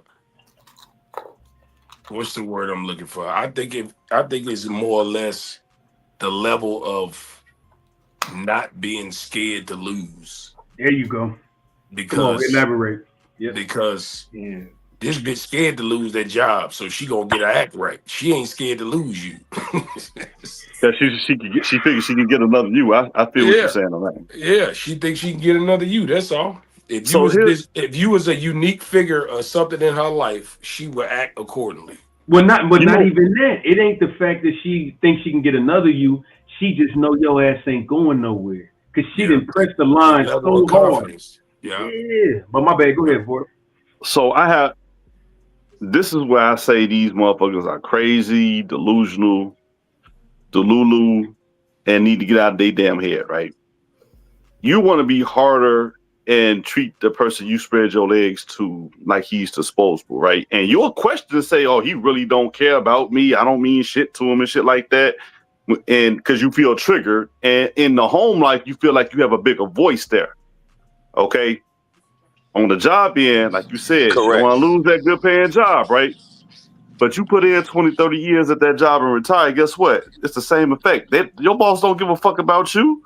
Right. But it take you 30 years to find that out, because when you retire, they give you a nice little Rolex watch and a nice little party and say, go on about your way. You know what I'm saying?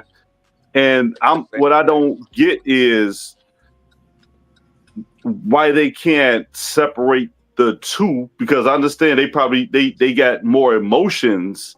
It's funny. It's like their emotions is more tied to they do, but the submissiveness is more tied to their job. That's crazy. Well, they are separating the two. They just not separating the two the way we want them to separate the two. I think I get where you're going. But they should be. This is why it's best to have a woman that needs you and not want you, bro. Right. Because, and I don't mean in a financial sense. I mean like in basic relationship or marriage shit. Your woman should feel like she needs you to feel whole. Yeah. If she don't need you to feel whole, chances are she's not gonna be the submissive woman that you want her to be. Because when a female, when she deeply in love and she feel like she can't even be away from you too goddamn long. You feel me? When you come in the house, you know how I don't know if y'all got animals, but you know when you come in the house and your motherfucking dog, cause you done came in the house, that's how your wife should feel about you. Yeah. This is how she should feel about you every goddamn day. The same enthusiasm like you were speaking about, differentiating the two. The same way she is ambitious about getting her ass up at 5:30 in the morning, taking a shower, brushing her teeth to get to this motherfucking job. This is the same ambition that she should have for you when you come home. Thanks. Yeah. Do you think that men are like almost more naturally submissive? Like, I don't want to say we're submissive, but like you said, a lot of the stuff that you're saying, we do with you know what I mean? Like I said, we want to be around our girls until we don't want to be around her. Like, I feel like You know what I'm saying? So we're almost submissive to an extent. I mean, there's only so far we can go, but I almost feel like we're more willing to bow down to our woman than they are to us. Am I tripping off that? No. Hell no, you ain't tripping because men submissive like a motherfucker. When your ass want to go out and hang out with your homies and she make you feel guilty and you sit your ass in the house, you done submitted to this bitch.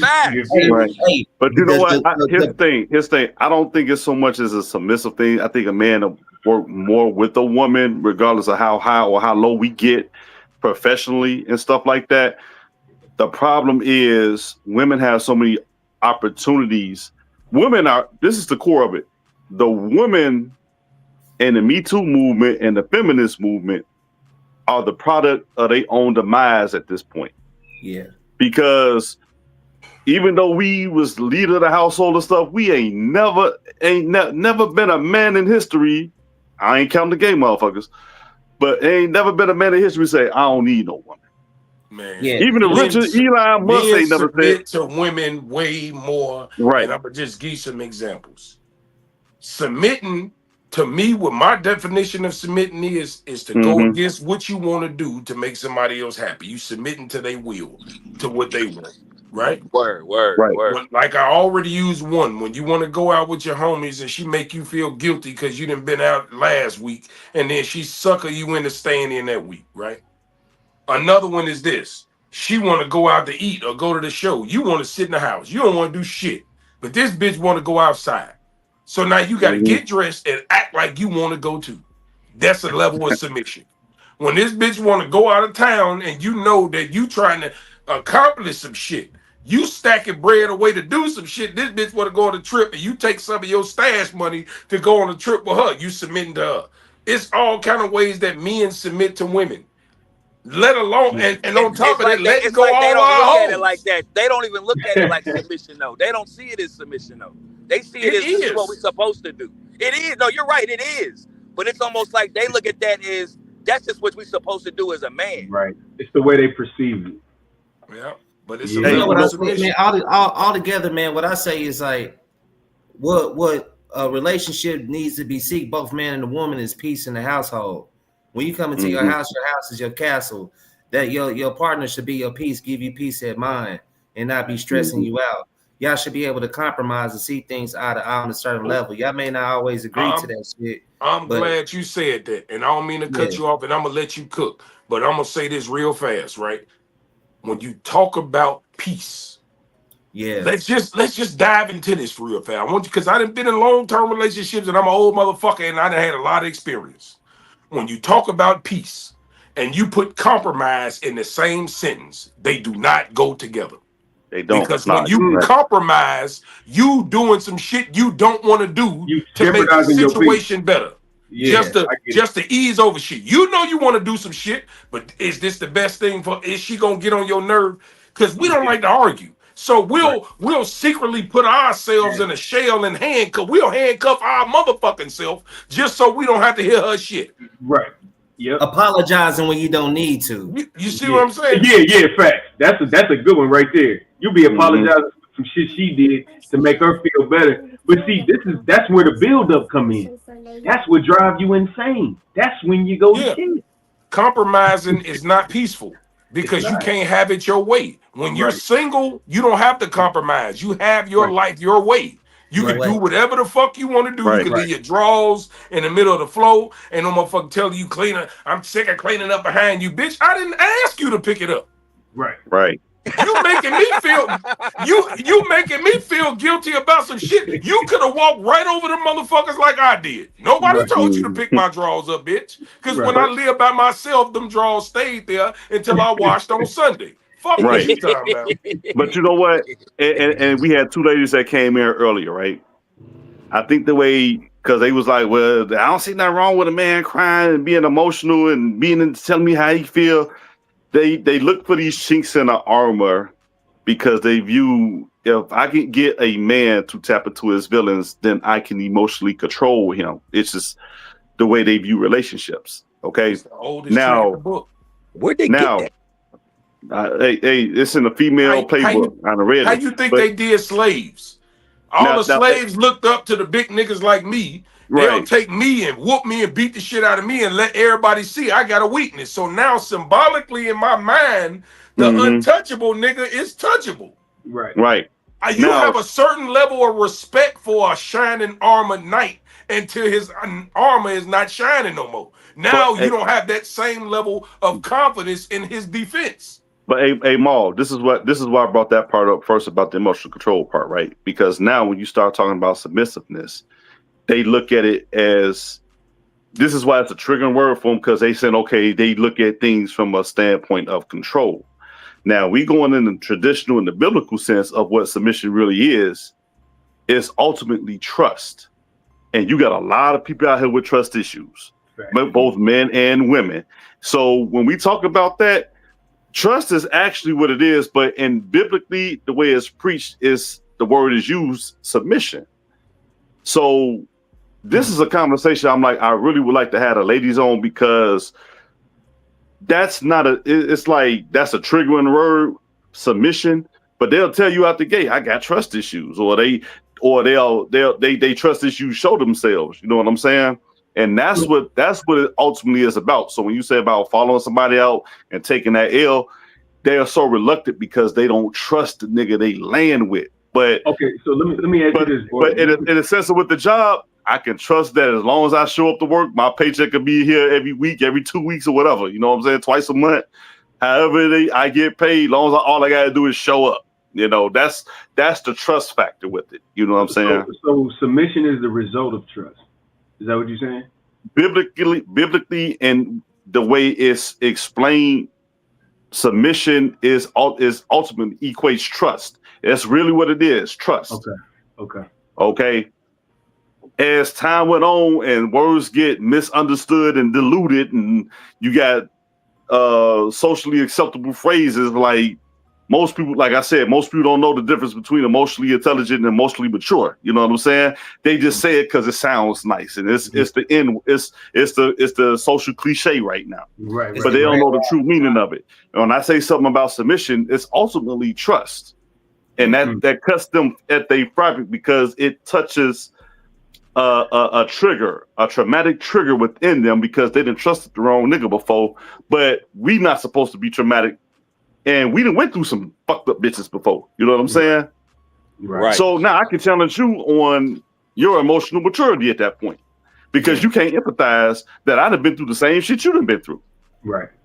Yeah. And I'm in here doing, and I'm still doing my job, and you are reluctant to do yours because you got right. You let, but see, despite me and my triggers and my traumatic stuff, I still keep moving to give you the benefit of the doubt, to say, okay, I'm gonna have a hope and prayer that you're different, and it's a different outcome. Right. You use that as a crutch for you not to go do your job. You know what I'm saying? That's the difference. Ooh. You use the shit in reverse. Hey man, what Maul say? Hey, it's always a treat when real players meet. You know what I'm saying? Yeah, you feel me? Hey man, I had to throw down three. I had to throw down 3 Uno reverse cards right now, man. You know. And like they say, opposites attract. So shit, we the opposite. You know what I'm saying? The opposites are opposite. They do it one way, we do it the other way. But that's what makes us men and makes them women. Real shit. But double O, when you say that, then you got people that say you when you're in a relationship, you mirror what you are. So is it like, okay, maybe I'm looking at this woman and she's the opposite of me, but just in different ways, maybe? Or is it just the fact that we got the same ideology on the wrong side? So like I'm a great person. She's just great at being a bad person. You know what I'm saying? Like I'm trying to figure it out, because if both of these statements are true in certain situations, so you attract what you opposite of, but then also that person is a mirror of you in the relationship. How do we figure this? It's like, man, let me say this. It's like a puzzle piece. You are a puzzle piece to the big picture. Facts. Both of y'all gonna be shaped different, but both of y'all fit in the picture perfectly to make this picture whole. The yin and the yang. The yin and the yang. Yeah. There you go. Okay. That's it. Okay. But you gotta, but like I like that analogy, because just like any puzzle, in order to make the picture come to fruition, you got to figure out your corners. And I said, and that's why I always say, as long as you got the same general intrinsic value traits as the foundation of your relationship, you can make that picture whatever you want it to be. You know what I'm saying?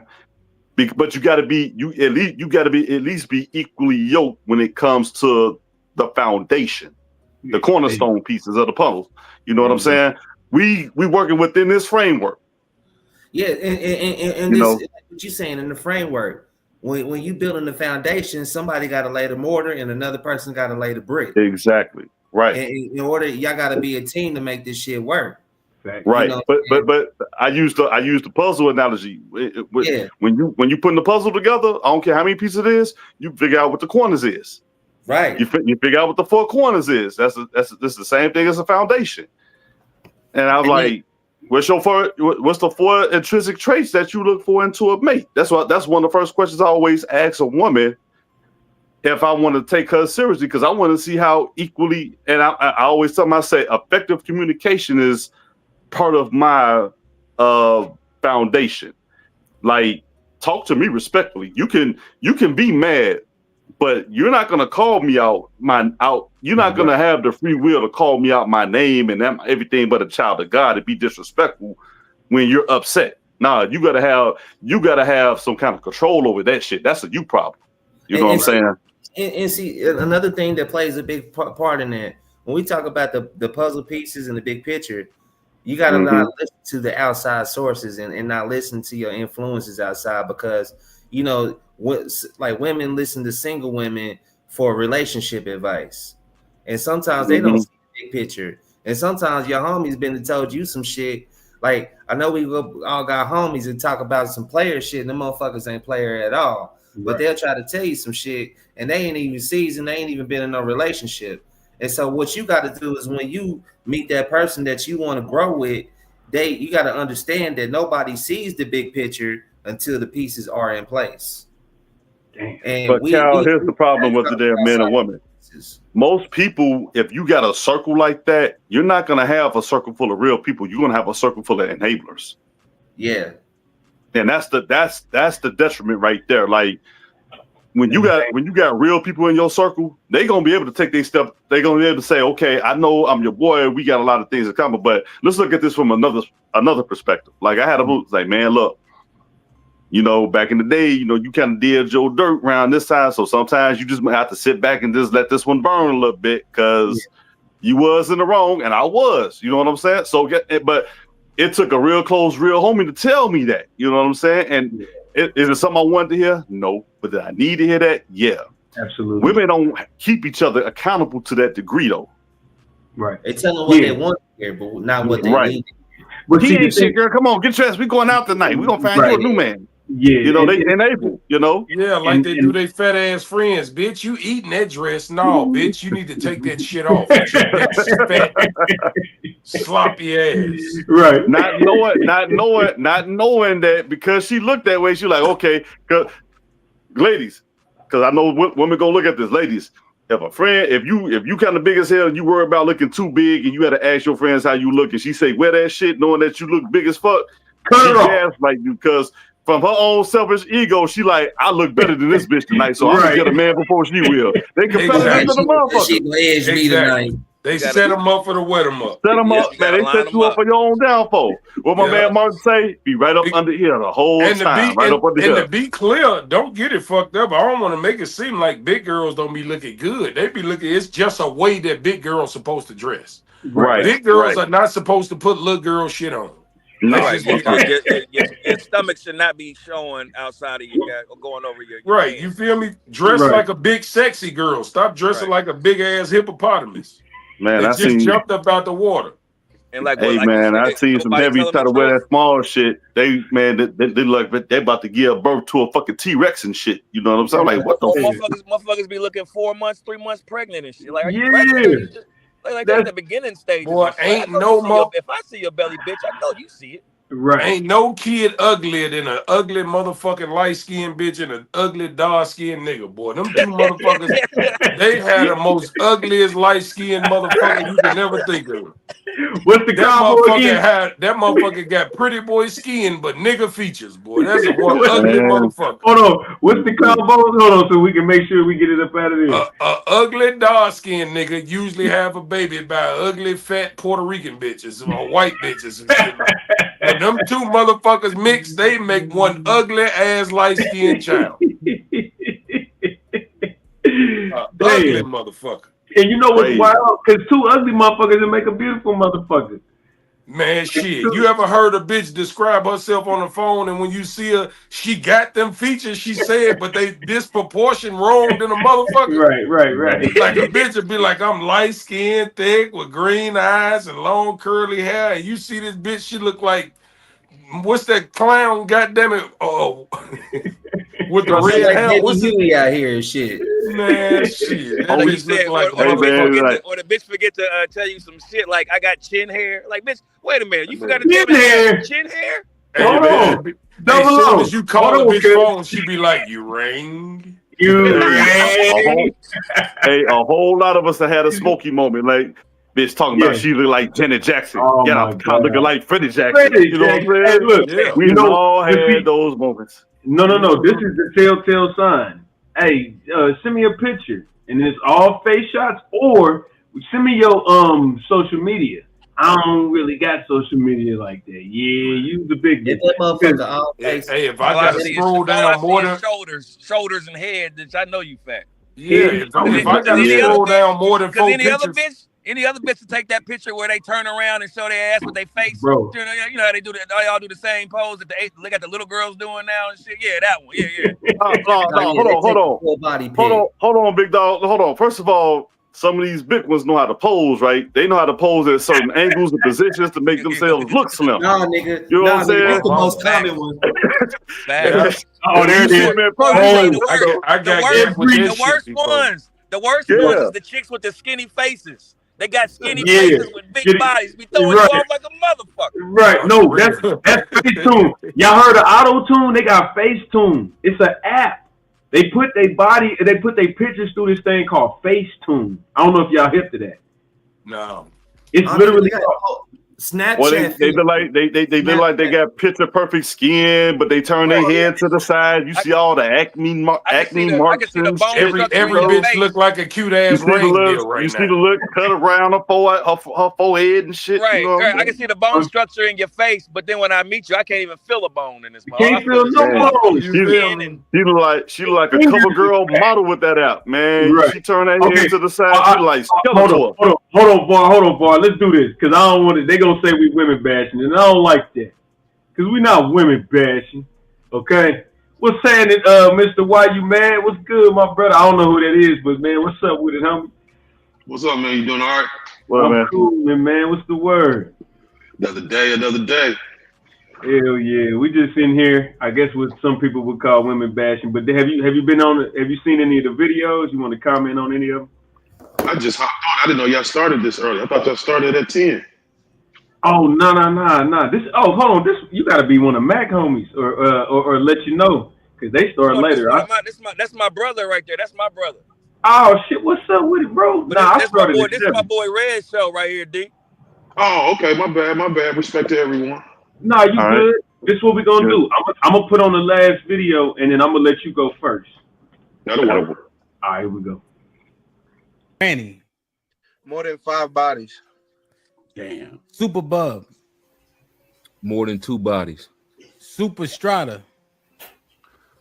Woman that's fucking with no purpose. Bandit No Attorney. When she don't require commitment. Shad. Having sex indiscriminately. Like no kind of Sean. A woman that gets trains run on her consistently, or a woman who got over 30 bodies at a young age. Damn, you giving them 30? Young age is what? What is it? Young age? Hold on. Wait. Clarification on young age. If your bodies outpace your age, then you probably hoeing at any age. John. They asked him, he kissing them in the mouth. I noticed when he answered your face, you shouldn't play poker for sure. What my face say? He wildin'. Hey, I could be making that up, but I'm just saying, man. What you think? So the brothers made a presentation in the argument against what Sean was saying. Feel me? He's saying, yo, I'm special. She did that for me. She ain't doing that for you. Because she did it for me, don't make her a slide. Because you would never get that granted that type of access. Damn. Granny. You know, I want to kick this off. And Go ahead. No, hold on, Mac. Let me just because bro just came up here. You got second. I swear to God. Let me just go ahead. Do your thing, bro. Do your thing. What you think? What do you qualify a hoe? They all kind of made some little direct statements like 5, 2, not thinking do it. So just give me your input. Hey man, I honestly think all men and women are hoes.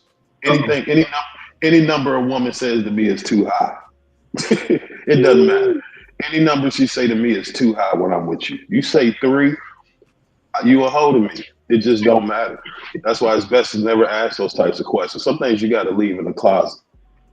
Ooh, okay. I'm with him on that one.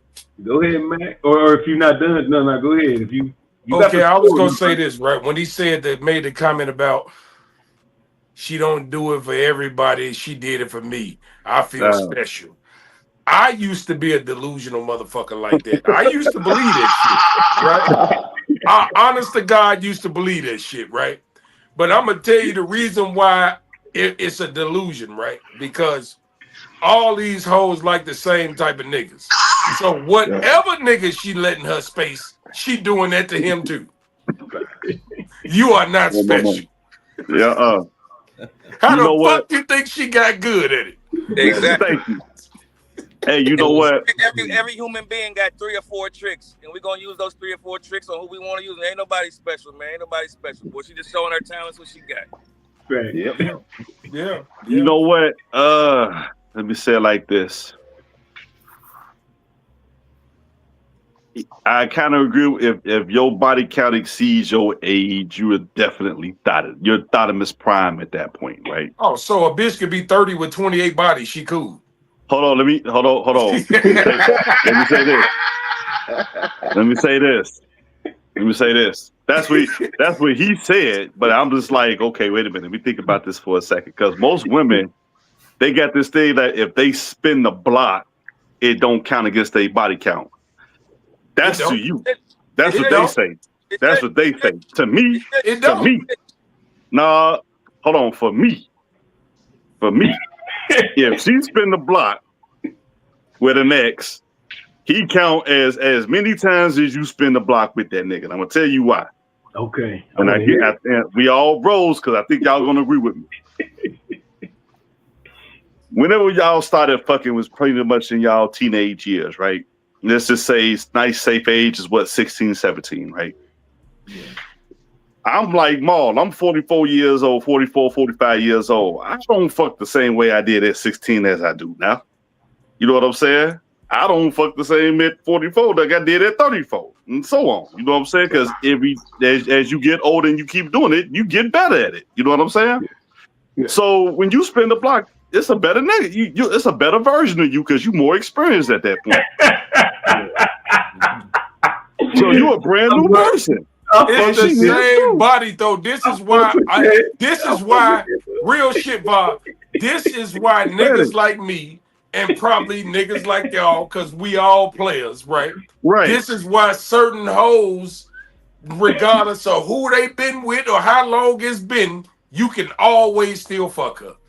Do y'all got any women like that? Like you probably ain't talked to her in years, but if you bump into her, that's your bitch. Yeah. Right?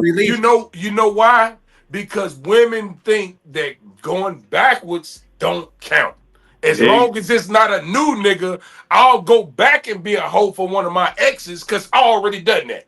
But I said to me though, but to them they gonna think different.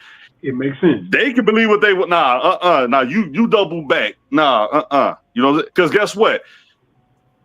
if I'm in a relationship and we on the rocks and she double back to her next, she cheated, right? Yeah. Yeah, she cheated, but it ain't no new So, but body. guess what? It's not a new body. To cover up her shit, she gonna try to phrase it like, "Oh, we did that a long time ago." Nah, you just recently did that on the outs, but you just trying to cover up your shit. Now you still cheated. Now I'm not gonna let you get away with shit. I'm on to they fucking playbook. They still cheated. But my whole argument is that it's just not a new body. Mm-hmm. A new body is a new nigga. Okay, if she go backwards, yeah, she cheated and she gave up the pussy, but she went through her archives and pulled she pulled the number out, and whatever number that was, that nigga got lucky. And they so because they remember we talking about these delusional motherfuckers, right? Man. So they could be able to say that and say, okay, we supposed to accept it, huh? In their mind, I've been there, done that. I had a slip up. Yeah. Nah, no. You know what I'm saying? I don't give them a pass. Like they say, you know better, you do better. Nah, she ain't learned a lesson. Yeah, but it's mighty funny how you like it when you on the receiving end, but when you play defense, like if you decide, nigga, that she didn't fail back on, you feeling gracious. You got your arm emoji up. Yeah. But if it's your girl doubling back on her ex nigga, now she my cheating. credibility and my commitments is not not the topic of conversation at this point. You damn right. Amazing. Well, see, hold on. Go ahead, Cal, because I gotta say something. Go ahead. No, go ahead. What you saying? Can I add something to what he said real quick? Hey, go ahead, Matt. Go ahead, Matt. You in there? Go ahead. I think sometimes we keep forgetting. Sometimes as men we forget a couple things. Number one, first things first. If we're gonna call a woman a hoe, they just as equivalent to us. And the reason why I say that is man, all y'all know how many y'all done smashed, or at least around the number in which y'all done smashed. Mm-hmm. Well, we smashing all these. Somebody getting fucked.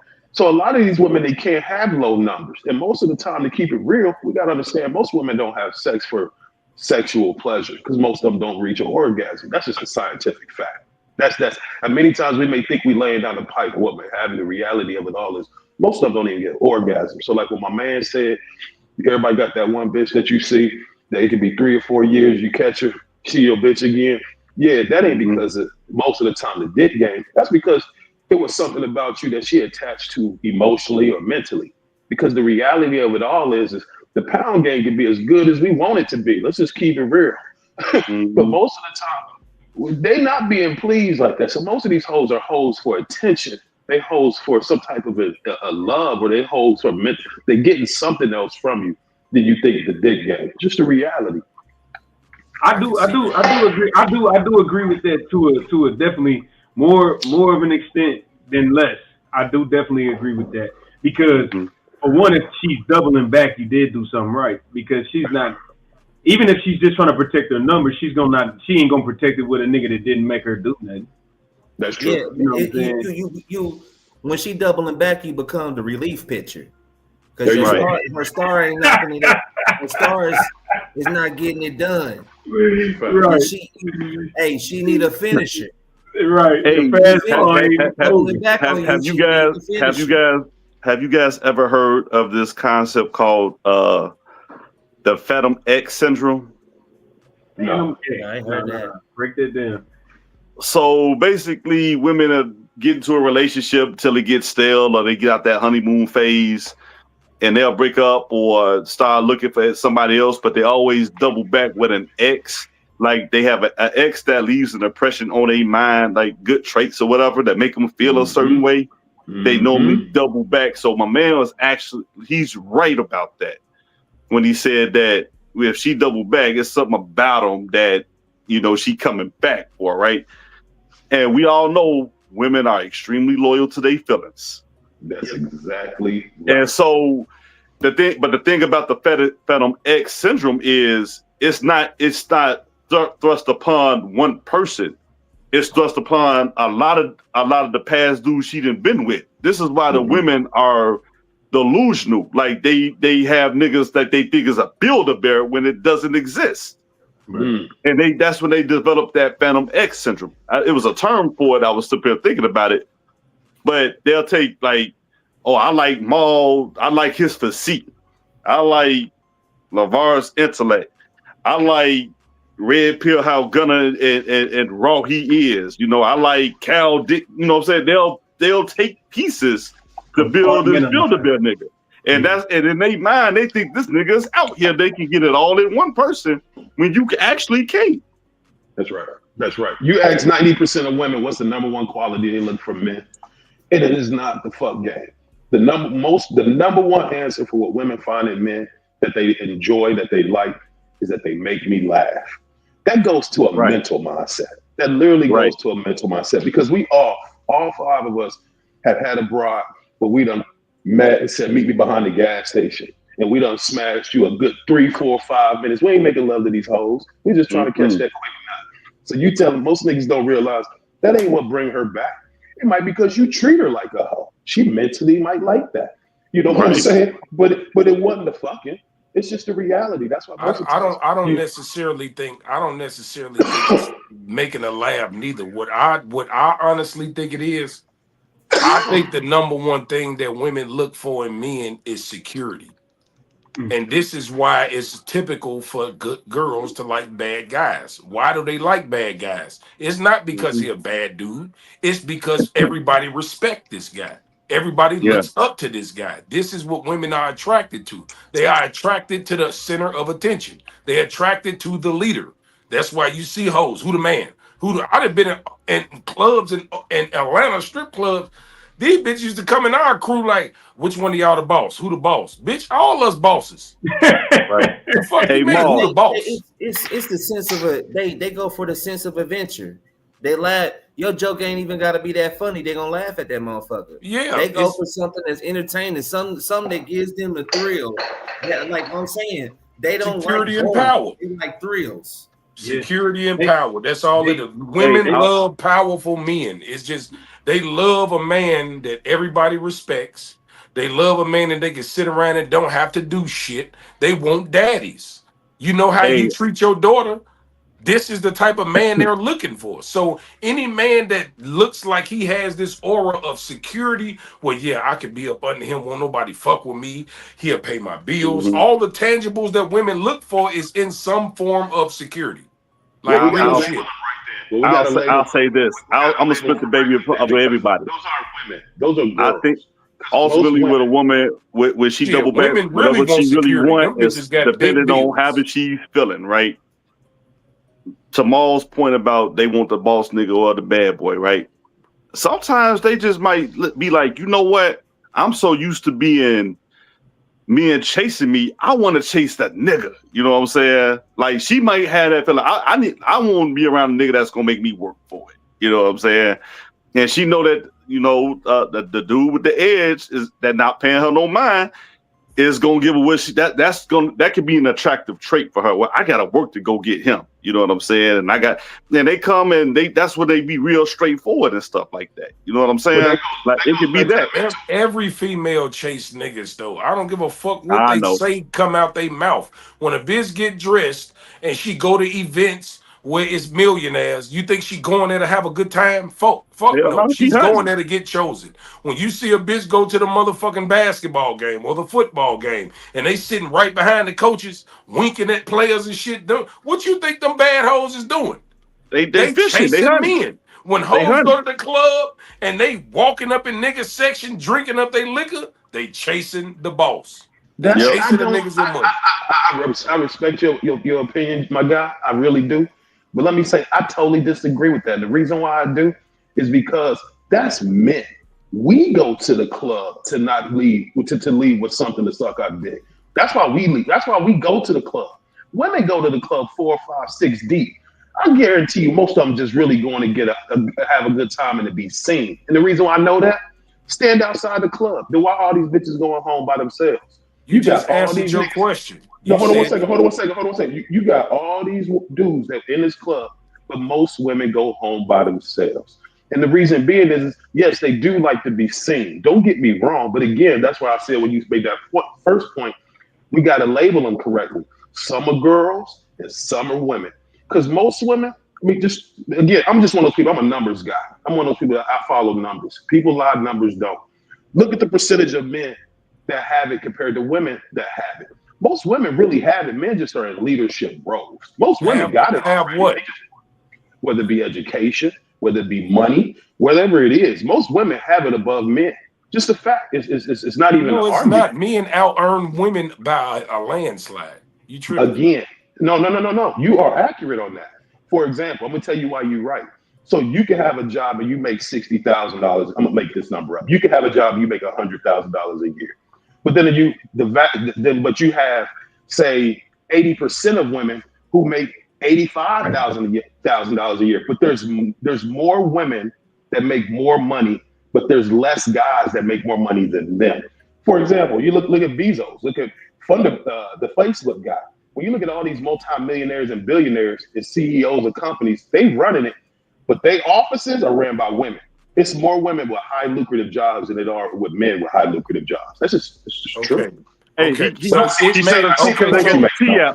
let me break this down. Okay, it may seem like that because the ratio of men. Okay, now let's break this down. We have 100% of women that's thriving in United States, right? You have 100% of men. Out of those 100% of men that's competing with 100% of women, you have 25% dead, 25% locked up, 25% of these niggas just bums and ain't on shit. And so you have this small percentage, because let's not forget, the 1% of earners in the United States are men. Okay? Most of them are men. The 1% top earners in the world are men, right? White men.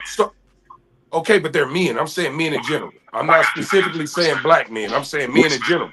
So what I'm saying is this. If you compare the percentage of eligible men, it doesn't even compare to the numbers of women, because they're not falling out by shootings and deaths and being incarcerated and shit. So that the numbers are gonna look more better because it's more women doing it and less men not. But for the most part, we definitely out-earn women all the time. I respect. I see what you're saying, and you make some valid points. But just understand this for a fact: if that was all the way true and all the way correct, that's why women are always searching for that rich ass athlete, that rich ass business owner, that rich ass baller, because it's not a lot of options for them. And that's why if you flip it, I look at some dudes and I go, my nigga, you really can find a boss babe out here. I don't make this, but let's just say you make $40,000 as a dude. You can really go out here and mind fuck a chick that make $200,000 a year. Just keeping it real. I mean, you really can. I mean, you can, but that's something. So here's the thing: in order for you to keep a woman that's making more money than you, you are gonna have to become a sucker of some sort. No, because not true. Listen, I'm sorry. You're gonna be able to lead on her terms. Okay, this is what women that make more than you, they have selective femininity. Okay, they'll make you look good in front of their friends and shit when y'all out in public, because I see this with my own eyes. Oh, baby, this my man I love, to the public. But behind closed doors, she running shit. And sooner or later, she gonna lose respect for you. Now, don't get me wrong.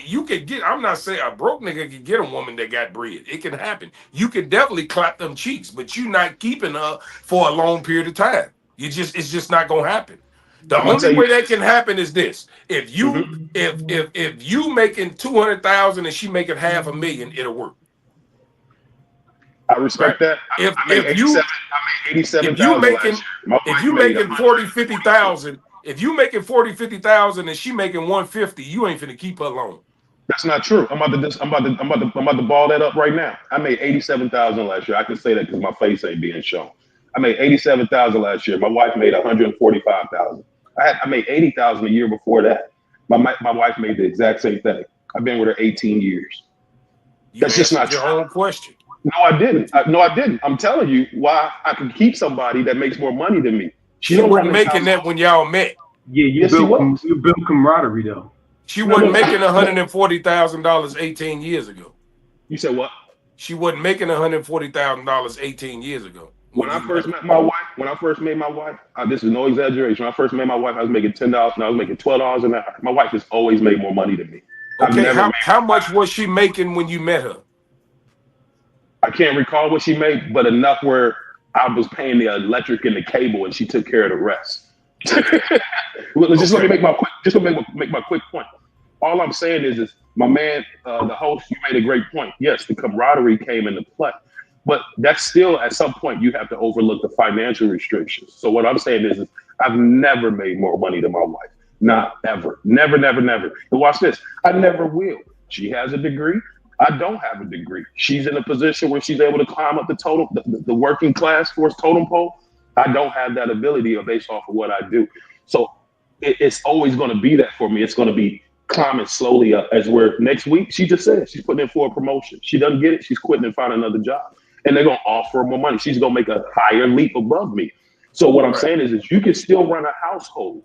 You don't have to be a simp, but you still have to be a man. If you act like a man, you were raised like a man, you know how to be a man, the money doesn't come into play. It just doesn't. With all due respect, Playboy, you done had your wife for 18 years. She ain't bred like these bitches today. That's a fact. I will check you on that. You are 100,000% correct. Well said. I see two examples now. I know a homie, man, that used to be an MMA fighter until he had his stroke, but his girl always made more money than him, and she let him lead the house. You know what I'm saying? She runs her own business, and right now, since he's been down, he's been on disability, but still controls that whole house. My manager that I work with, he makes about $90,000, and his wife makes about $200,000, and she's always controlled the household. Now those situations, man, I do agree, man. Those are rare situations. That's not happening. That don't happen too often. Right. You know what I'm saying? What you say? I said I agree with that. It can always work if you, as a man, make enough money to cover your own ass, as I should say. And that's why I said, if you at 200,000 and she at $500,000 or $1 million, nigga, you $200,000 is enough to cover your own ass. So you can still go on trips. You can do the same shit she doing. Yeah. You feel me? Unless she gonna go buy some extravagant shit, but what's the chances of that? But normal living life, you can keep up with her. Right. You see what I'm saying? So I'm saying when you in a position, right, where say like this, you have a woman, she makes a significantly more amount than you. Say you stuck in the 40-50 range, she in a 6-figure range, right? She's gonna want to do things that you can't afford. And then we also have to put this into consideration as well. A lot of men can't handle mentally being with a woman that make more money than them. A lot of niggas get intimidated. They get what's the shit that women call niggas insecure. They get insecure. They get I've seen it. That's why I've saw so many instances where I see niggas that got good girls, and I'm like, bro, just dig her down, man, and treat her good, bro. You got a good one, and they'll lose her because they'll be arguing with her because she buying herself some shit, and he in the house playing video games and shit. She'll come in the house with Louis bags and shit. You feel what I'm saying? And she riding her shit, and she trying to help this nigga, but he just don't have a vision. Right. You see what I'm saying? To expand on the insecurity part of it, like exactly what you say is right, because it's like it's you know, say y'all go out to a gathering, a function, and then she runs, you know what I'm saying, you see a motherfucker that's dressed clean making more money than both of y'all, and that insecurity hits that dude like, you fucking with me, how come you can't be fucking with him or something like that? Why, you know what I'm saying, that or you see how she look at that nigga, and like a lot of times a woman won't even have to vocalize it. You read the body language and be in your mind. The interaction, like they all buddy. Why you hug him like that? Right. Why you cackling like that joke was corny as fuck? Why you laughing at that one? You know when you go ahead. Bro. No, I just want to say this. I heard a celebrity said, bro, this nigga, I met a dude and he was just a regular dude, but he was cool with a celebrity, and he used to bring his girl around. He said, you know how confident that is? When you going in the A-list celebrity parties with your girl and you a regular nigga? You know what I'm saying? Like real shit. And you internalize that type of shit. You like, damn. Oh, hey, shout out to hold on. I got a special, super special guest. Dr. Lady O in the building. Shout out to her. I'm sorry, I think let me turn your mic on. My bad. I think we hitting it at the same time. You unmute yourself. Shout out to Miss Dr. Lady O in the building. You know what I'm saying? What's going on, lady? How you doing? Yeah, she's a heavy hitter. I met her on TikTok. We were just talking about the woman making more money than the husband, and the woman, is she still in graces to be submissive to her husband as she makes more money than him? What you think? Sure, it's just money, and it's going to the household. Some women do think that they can lead, especially if he's good with managing money as well. You know, he still can instruct her how the money is spent. You know, her profession is her profession. His is his. I definitely ran into a few women who earn more, like the women are medical doctors, and their husbands maybe did military or something. So obviously they make more than their husbands. And these women will still be in the kitchen cooking. They still, of course, they can hire a maid, but you know, they still do their meal prep for their families.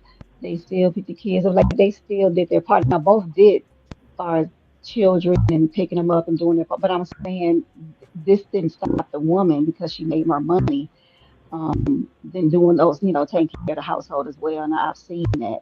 So I don't think it matters to because a man that just because a man is making less money don't mean he's not a leader. It has nothing to do with money. It absolutely does not. You know, his lead is there to provide, to protect, and that's it. So I don't know why women look at because they make more money, they got to lead. We're bigger spenders than men. Men, what they spend their debt on, what you spend your debt on is more houses, cars, credit card debt. We spend our stuff on materials, clothes, hair, student loan debt, and this is documented. What we spend our money on compared to what men spend their money on, and it's a difference. So why not have a man that if I'm making more, shoot, look, we can maybe take my money and pay the bills with it, or and take your money, we can invest in some property in it, or open a business with it and stuff. So I'm just saying, I don't see how that would interfere with a man being the head of the household. It shouldn't. Man, them women you just talked about was born before 1986. Yeah, that's definitely me. Anything after 86 is over with. It's over with. That's crazy. Yeah. It does stick a fork in it, yeah. Yeah, it's over with. And look, and Miss Lady O, Dr. Lady O, she be on the heavy hitter panels to where we trying to things that I'm trying to emulate. Like I watch a lot of the panel shows. That's why I think that was Mac Mall when he started doing his, and we was doing it with JB. I was like, yeah, this is something that's necessary. And she's standing on there with the Titans, man. And I met her on TikTok before she even started getting on them panels. So I was just like, I definitely appreciate you coming up here. I wanted to shout you out. I'm sorry. I know I just hit you 10 minutes ago, so I apologize. But I just got off another live on TikTok, so when I saw your message, I said, let me go over here and see if he's still up and running before I lay down and give me some rest for the night. Middle-aged old folks gotta go to bed. And you be grinding too. Yeah, I'm like, before 86. Yep, she a real one. You feel me? So, but I do want to tell you, I am starting. This is my first show where this is called the Justice League. So I'll definitely shoot you an invite. You're more than welcome anytime. So I definitely appreciate that. Congratulations, and you'll do well. Just stay consistent and stuff, and it will continue to grow. Absolutely. So thank you so much. It's nice meeting all you fellas. All right, for sure. You too. You're welcome. Good night, y'all. All All right, right, peace. good night. All right. Yeah. Can I make one quick point? Yeah, no, we ain't going. I just know she probably tired. Go ahead, we ain't done. I know one thing we gotta do, and I'm specifically saying black men. What we gotta do as black men, we gotta start having babies with the right people too, man. I mean, because sometimes, man, I be looking at some of these chicks, man. Y'all know damn well y'all wasn't supposed to be with them, or y'all wasn't gonna have no future together, or what may have you. I mean, and I learned from my mistakes. I got 3 kids by 2 different women, and I had no children by the woman I'm with for the past 18 years. I wish I had my kids by her.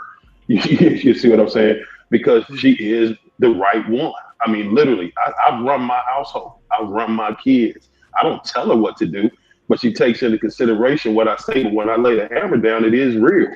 You know what I'm saying? But she makes way more money than me. It really don't have anything to do with the money. Just like Lady O just said.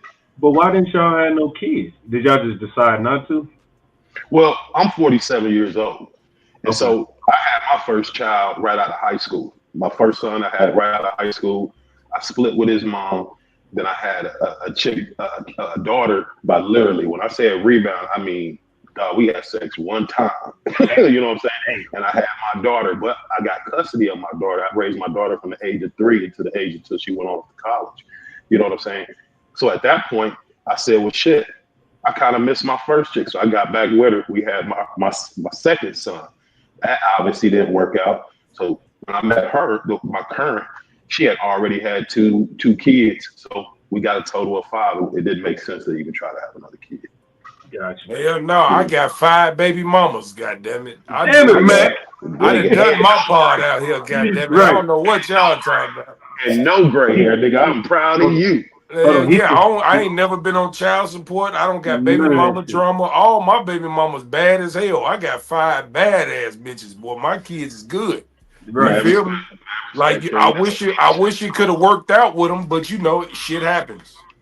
Hey, I respect you, God. I respect you, real talk. I actually was a single parent with my son. I had him at 16. He was my first. And I actually dropped out of school. Shit, I had a scholarship to play basketball and all that shit. I dropped out of school to take care of my boy, man. So that's great, bro. Hey, that book coming soon, Mac Mall writing a book. I know you're talking about it. I dropped part 1 of my interview on my page. So I did an interview. I had this broad interview me. I told a little bit about my life. So I dropped part 1 a few days ago. And it's about like 5, 6 parts. So I'm gonna just drop them throughout the week because I'm about to go on a cruise. My birthday next week. So I'm about to go on a 5-day cruise. So I ain't gonna be able to record. So I'm gonna hold them episodes and I'm gonna drop them while I'm gone. Yeah, that's how you do it. Fact. So yeah, I ain't gonna hold everybody up. Hey, Matt, why you mad, bro? Thank you for pulling up. Cal 10, thank you for pulling up. Mac Mar, you already know. Thank you, brother. We're gonna do this. I'm doing Tuesday, Friday, Sunday or some shit. I forgot. I put the flyer out there, but I'll send it to y'all. And just anytime we go live, bro, if y'all there, let's do it. You know it's always a treat when real players meet. You dig? Not the Shop Podcast in the top right hand. Cal 10, tell them where to find you, because my dog is the silliest nigga in Kansas City. Hey, man, you might find me leaving your mama's house late at night. Hey, man, change on the nightstand is mine and don't fuck with it. All right? I know you want to get you a soda in the morning, nigga, but don't touch my shit. Shout out to my brother, man. Nah, man. Hey, but you can find me. I'm on Facebook and Instagram and shit. I'm about to get a lot of. I'm touching everything, man. As much as possible, man. I'm getting into the comedy shit. But you can find me on Facebook as my brother Kyle shit. Hold on, cuz. You done fell down the stairs, cuz. Hold on. Go ahead, Cal. No, you can find me on Instagram at Cal10 Grande or on Facebook at Kyle Bab. I'll be dropping skits and shit, and like I'll be on my producer shit. So I'm about to get back into producing podcasts and all that other shit. You can see me also. Y'all ever in Kansas City? Come down to Black Charlie's at 6151 Blue Ridge Boulevard. Hey, man. Amazing. Matt, this is my folks, man. You're gonna meet all my folks before you meet them. I swear, like we do this shit, we stay solid, consistent. You gonna meet them all before you meet them all. You feel me? I'm bringing everybody to your show, to my show. Like, bro, it's gonna be some solid shit, bro. Shout out For to sure. Yeah, I'm with you, man. You know I'm down, man. I'm down like 4 flats. Let's get it. Okay, why you mad? I'm about to unmute you. Oh shit, did it work? He's still falling down the steps. This nigga fall down the Eiffel Tower in that bitch. Unmute yourself, cuz. If you got something to say, you dig? You know what I'm saying? Nah, we'll get with bro because he fuck with the dudes. Matter of fact, they going live now. Check them out. Let You Know podcast. Them was the 2 brothers that came on. They was in and out the whole show, but man, check them out, man. They based out of Indianapolis. They based out of Naptown, so you know, lock in with them. So yeah, you know me, I like to be global. I love everybody in Kansas City, but I know everybody, so I'm trying to get it, you know, nationwide type shit. So I appreciate y'all for being here. Justice League episode 1. This is it. Love y'all boys. Let's tap in Thursday or Friday. I forgot, but I'll hit y'all up. Bet, say less. All right, for sure, bro. All right, be safe. You too, homie. Peace. Better go watch some porn or something. A leader that's just following his dreams. I just bought a boat and now I'm trying to stream. And I just bought some dope trying to find a fiend. My shoulders where they lean, plotting scheme. They bring it hard that I fall that it never worked. Anything you see me with, I heard it first. Yeah, I had a grind hard, never give up. Get my mind focused on them big bucks. They bring it hard that I fall that it never worked. Anything you see me with, I heard it first. Yeah, I had a grind hard, never give up. Get my mind focused on them big bucks. Come and see how I do this so effortlessly. Step on suckers, then I go and go step on the key. It's 23, all I do is press start on the key. Shoot from the locker room, my nigga, I'm Curry from 3. All nets for smoking cars and small vets. When I was working the block, we gave a small test. Pieces free just to get the clientele built. Now me and Anti-Coon got the whole